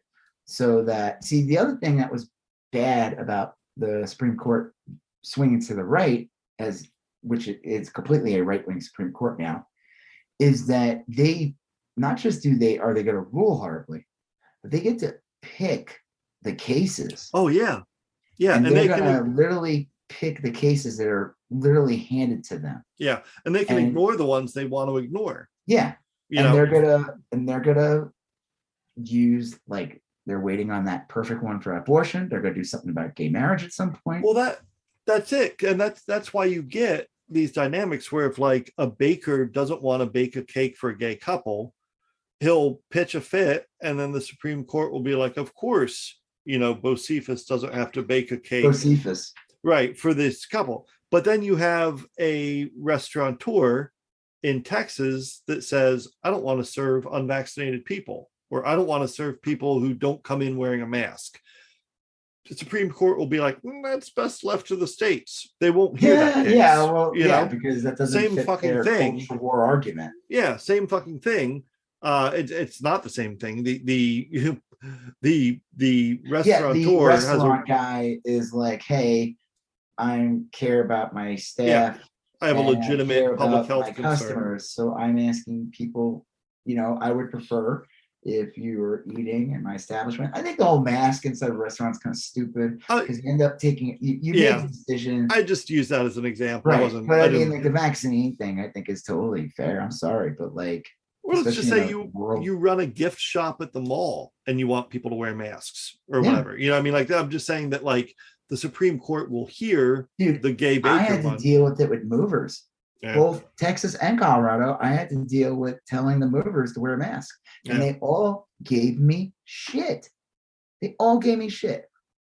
In Texas and in Colorado. Yeah. They were like, I mean, I understand. They explained to me, like, they're moving stuff and everything like that. I said, listen, just make an effort.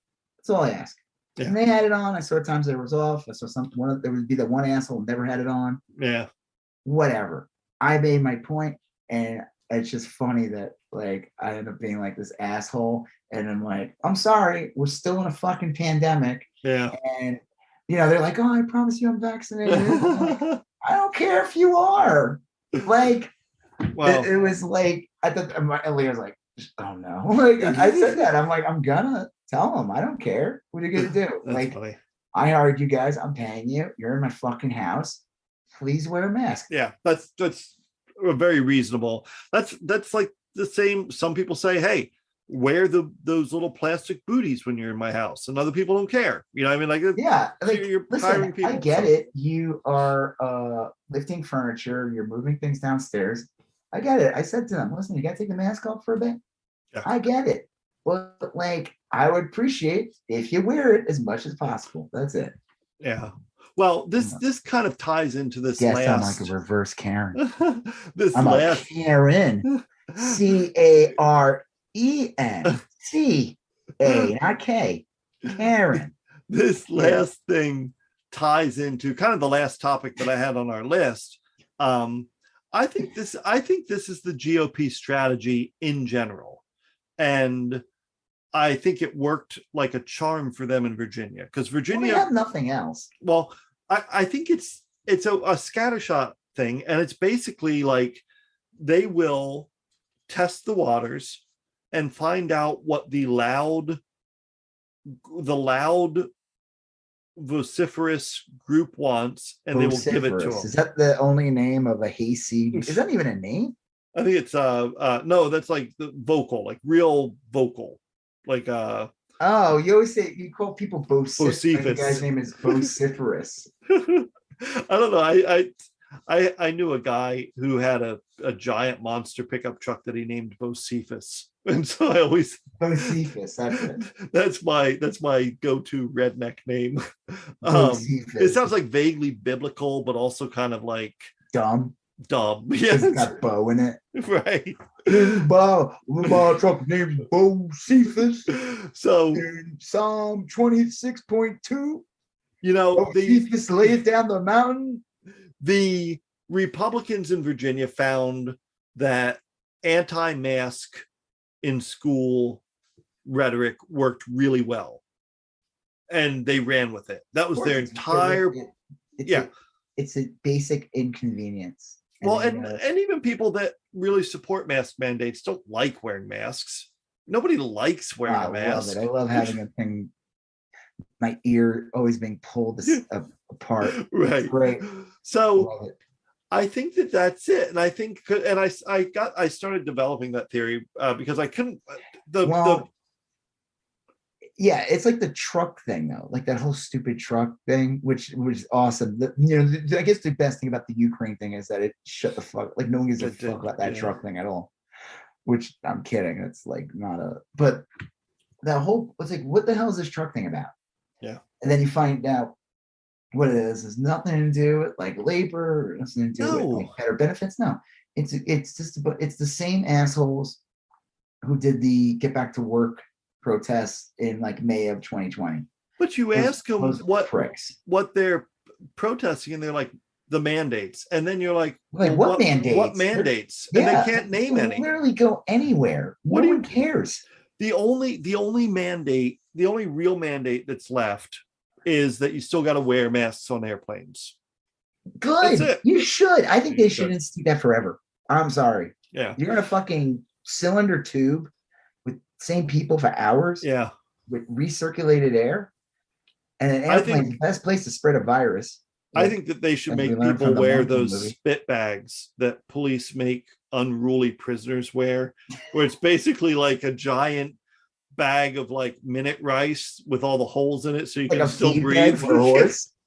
You just put it on their head. Like you should have to wear one when you get on a plane. What was it the other day? Like Ted Cruz made some bullshit claim. He goes, a pilot hugged me and said, "Thank you for fighting for me for not having to wear the mask." And I'm like, bullshit, that didn't happen. Yeah, like anyone hugs Ted Cruz. Ted Cruz on a plane, the workers are usually like, "Oh, this fucking asshole again." These people, fuck, that never happened. Ted Cruz is lying. No fucking pilot hugged him. Yeah, right. Thank you for fighting to make sure that the flying death trap that I'm in, that I'm commandeering, thank you for making sure that people can spread their fucking illness everywhere. Yeah, I believe that as much as I believe that Lauren Boebert was was thanked by a Oh lieutenant corporal. Yeah, she claimed that. Like, you don't even know what the hell that is. These people So, always make up these bullshit stories, and like, no one's thanking you. Get the well, fuck out of here. in Florida, Ron DeSantis just came out and he abolished the FSA, which is their version of the STAR test in Texas, or the high stakes standardized Now, that test. seems like a thing that most people hate anyway, regardless of what politics are. But why would he do that? Well, is it to like my theory is you find a very popular thing. Look, the FSA, I taught in Florida public schools. Everyone hated the FSA. Fucking hated the FSA. But isn't it literally put in to basically defund schools in the end? Yeah, a lot of people. You have to take these tests and everything, or your school will lose funding. Yeah, the basic theory is that like you would, if your school is not getting high enough test scores, then it's easy to fire teachers, even if they had tenure. And also, if the school, in Florida at least, if the school got like a low grade for like 5 years in a row, then they would be turned into a charter school. So I find it odd that he would. I feel like there's got to be like a bad thing here, because it seems they're still doing the bad things. I mean, they're just like removing the mechanism by which they did those bad things. Now it'll be something else. It'll be like probably make it easier for them to remove funding. Yeah. Now. Well, schools have to have grades. I mean, if it's not one thing, it's another. And a lot of schools that are in trouble. Excuse me. Honestly, they have bad attendance problems. If you have bad attendance problems, then you get dinged financially. Your school gets reimbursed less money. They've in Florida now, you can sue public school teachers if they mention gender identity or something. Well, that's what the "don't say gay" thing. Yeah. Did we talk about this before or after? Like we started recording? I swear that the guy from Disney fucking. Oh, no, this was before. This was before, yeah. Supposedly, like the CEO of Disney or something, like fucked up, and like he didn't come out in support of it, but he like it was terrible. He like ignored it, and then a lot of his employees are like, "You've got to say something," like because Disney would give tons of money to Republican politicians in Florida, and so finally he came out and said, "Look, we are suspending all political contributions." And the people were like when you first hear that, you're like, "Oh, that's good," but then it's like, no. They're like, you're missing the point. You need to support politicians that will fight for us. We're already dealing with this horrible shit from Ron DeSantis. Yeah, you need to support people. This guy's an idiot, because it's like, what do you think? Like the people that make all your entertainment that you sell, people are either they might be gay, trans, or they're allies, or they have best friends, they have relatives, they respect people that they know in their lives, and they're like, we're not going to work for a company that we're not going to give you our creativity so that you can support Ron DeSantis. Yeah, it's tough. I mean, like it is tough. Disney is so iconic that they can afford to be a leader. You know what I mean? Like, I get how a startup company doesn't want to jump into the social issues stand because they're trying to find their footing. Disney could be like Citicorp does. Citicorp, which is not known as like a very liberal company, came out and said, if you're an employee of ours in Texas and you need reproductive health care, we'll fly you somewhere where you can get it. I'm really curious how that just sounds too easy. I'm sure there's a process. I mean, there's probably an insane process involved. Well, but just the mere fact that they said that, even if they never do it, just saying it is like a big deal. It's enough to scare the politician a bit. Yeah, Disney could say anything they wanted, and people would still fucking go to Disney. Yeah, they don't care. They don't give a fuck. They still love Mickey. They still love Goofy. They don't care. Right. But what were you saying to me about Disney? That the idea, like, it's ridiculous that they would even like that he fucked up, because he said, like, what did you say about Disney? Oh, Disney has Disney's a very big in gay culture. When I lived in, Are you talking about like the product, or are you talking about the actual park? Well, when I lived in Orlando, okay, a lot of people I knew worked at Disney and worked at the theme parks, but a lot of people worked at Disney. A lot of people in the local theater community, which had a pretty big gay contingent, worked in thing. A lot of people in the creative arts. Look, I'll bet you people in the creative arts are gay at the percentage rate of any other group, but they're a little more open about it. They're a little more comfortable talking about it, or they were in the late 80s, early 90s when I lived there. And Disney had gay days, where like it was decades.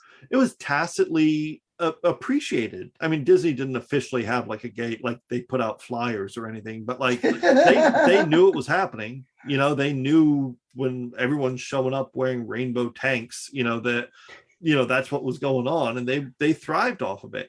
Plus, like the Disney princess culture, it's like Disney has a very big role in gay identity in Orlando, if I'm the way I recall it.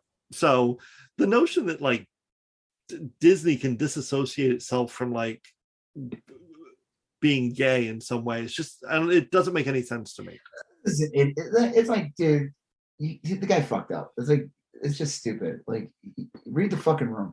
Yeah. It's like the same thing that happened with like in Georgia when they were doing that insane abortion thing, like all these like studios moved their stuff in there. Like people are not going to want to come out here.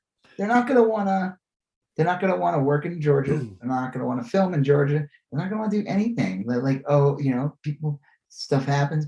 People meet people have sex, and it's like, wait, you can't get an abortion now because you're fucking trapped in this backward state because you're working on like Black Widow 6 or something. That's the thing, is that all these states, all these like Idaho, like Texas, like Florida, they'll come out and their big sales pitch to business is that you need to move here because government will get out of your way. Yeah, we'll give you all the tax cuts. We'll even pay you to come out here. We'll drain all our resources, but they'll let you come here. Yeah, but their essential message too is like, we'll get out of your way. We're not going to regulate you. We're not going to have minimum wage laws. We're not going to have, we're not going to have any rules. You can just do your thing. Then you show up and they're like, oh yeah, but look, you can't buy beer on Sundays. Oh yeah, and you can't, like, we shut down the interstate when church lets out. Like, oh yeah, and a good example is a state like Georgia, where it's definitely swing more to blue over the decades, and you get these Republicans that try to come in and like, it's like they're, and I feel like that's kind of what you saw a little bit of with Texas. Like Austin's blowing up. It's like Silicon Valley. There's a big movie like starting to bud in Texas too, and then you see the state grow, and then all of a sudden it's like Beto runs and he loses by a sliver, and then all the reactionary right wingers like losing their shit. But eventually, and then they start putting in all these insane laws in after Biden becomes president, and it's like, wait, so you do realize though, all the people that moved in the past couple of years that helped benefit your state, they're not going to want to stay.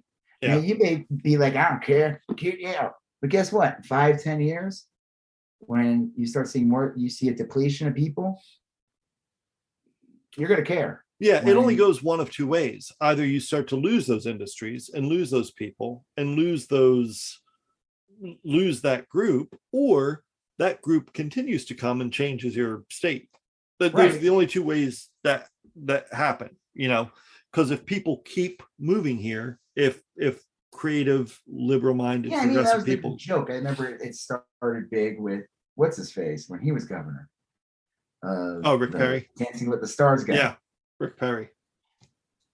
And he would brag about it, like basically made it sound like, hey, we're basically a tax shelter. Like, just come down here, you'll pay half of what you're paying any other state in the country. Bring in all the businesses, help the state grow. But again, when you bring in all the businesses from California, New York, other states in the coast, they're going to bring their ideas, and you're not going to be able to have like your whole state be like Cracker Barrel anymore. Yeah. Well, it is an interesting approach, because I think that it is working really well for the Republicans currently, but I don't know how sustainable it is. But that's always been the Republicans' problem for the last 15 years. the age of the middle class white male is done, and they want to prolong that age for as long as possible, but they helped eliminate it. That's the irony. Yeah, that's like the joke is like, I was like thinking about this day, like the white man provider myth that was like kind of made in the 50s, which was really just a result of like all the stuff put in after World War II, right? Yeah. And they have this like this pumpness to them, like as if they like deserved everything, like the boomer or whatever. Not even boomer, like some of these GIs or whatever. Like they get all these great benefits. Their kids got all these great benefits, and then they vote for politicians to make sure no one gets those benefits anymore, and their grandkids now are not getting those benefits. And then they're being sold, like they talk about nostalgia, like how great it was in the past. It's like, could have been that way, but you didn't want the brown people to move in. And you voted for the politicians, said they would, even though that they would make sure those people wouldn't move in. And then they shipped your job away and destroyed unions. Jack made the price of like living, like it's ridiculous, like buying a house now. Like it is crazy. If you hadn't bought a house 10 years ago, I don't know, if I hadn't bought a house a while ago, I don't know how I'd buy a house today. I waited an extra week or two. Where I moved, if I waited an extra week or two, I wouldn't be able to afford to live here. Oh yeah. That's how crazy the prices got. Also, if you had rented all this time and not bought a house 8 years ago, we'd have nothing. I don't know where you'd live. I mean, like have to rent somewhere else, and hopefully, yeah. So it's daunting, but we'll see. Well, I think we covered everything. That was that as long as the Batman? No. That's a good one. It's about 2.5. Yeah, it's our normal length episode. Wow. Maybe, yeah. All right. Well, now that we are representing two different parts of the country. I live in the Shangri-La. Joseph lives with Immortum Joe. Frogtown and Immortum Joe. You're one of those war boys, right? It's weird. Joseph has silver nitrate stains all over his beard. I have a port in my arm, so when the driver of the car needs a blood transfusion, we can. Oh yes, yeah, blood boy. You're one of those blood boys now. Yeah, gotta make a living somehow, right? Tough. By helping someone else live with your blood. It's a caring profession. It literally is. I'm like a nurse. I'm like, yeah, in a way, or like you're being leached. Yes, one or the other. So. Do you remember you remember the show Angel? Yeah. Do you remember how awesome that last season was? Oh, it was great. Like in charge of the evil law firm. Yep, and Wolfram and Hart. They were awesome. I love that whole storyline. It was so good. The evil law firm, and like they end up in hell in the end. Yeah. He takes him, like he goes in the elevator. I think it's like in the second season or and he goes down, and it's like it just like kind of starts over. And the guy's like trying to explain it. I'm like, yeah, you're basically, this is hell. LA is hell. Like there is no hell. This is it. I thought that was great. But there was you get introduced to all these different demons. And one of the demons was this guy who had literally a blood boy that like was on a leash that he would feed off of. God, yeah. And do you know how he died? How? They poisoned the blood boy. Oh, that's right. Yeah. Right. That's how you get rid of. It's kind of the price of using a blood boy. Blood boy. Yeah, Angel was great, and you're right. That last season was amazing. It was really, really good. Because Buffy ended the year before that. So like all the resources, all like the creators and everything, they basically got to just work on Angel, and they made like the most insane season. Yeah, and they totally gave up on episodes of the week or bottle up. It was all plot. I think the guy who wrote The Tick did a bunch of episodes too. Could be. It was like Tim Minear and David Knight and Marty Noxon. It's like, I'll tell you, if you look at any good genre TV today, you'll see like people worked on Buffy or Angel. I think that David Strong, who was one of the bad nerds in Buffy, is now directing a whole bunch of good stuff. Oh, that guy. Yeah, was he like the short one? I believe so. Yeah. He's been in he's acted in a bunch of things, but yeah, he's directed a lot of movies over the years. Yeah, that was just a powerhouse of a stable. But yeah, that last season of I loved all of Angel. Well, that was the season where they made Willow go evil. They did a Dark Phoenix season. Yeah, season 6 of Buffy, I think. Yeah, it was the evil nerds, but then you find out the nerds really weren't like. There was like one of them that was really bad. The other two, like, right. They were just like kind of going on with it. But I just remember Willow turned the main evil nerd his skin inside out. After he accidentally killed her girlfriend. Tara, yeah. He turned her, I remember that scene. She turned his skin inside out, and he was like just right. Oh, fuck. Those things from like Hellraiser. Yeah. All right. Well, on that note, I'm Rob Israel. I'm Joseph K. And you still going on about that? Thank you for listening to You Still Going On About That. Please like, comment, share, and if you haven't done already, please follow us on Instagram, YSGOAT, Facebook, YSGOAT, and Twitter, YSGOAT. Thank you, and have a great day.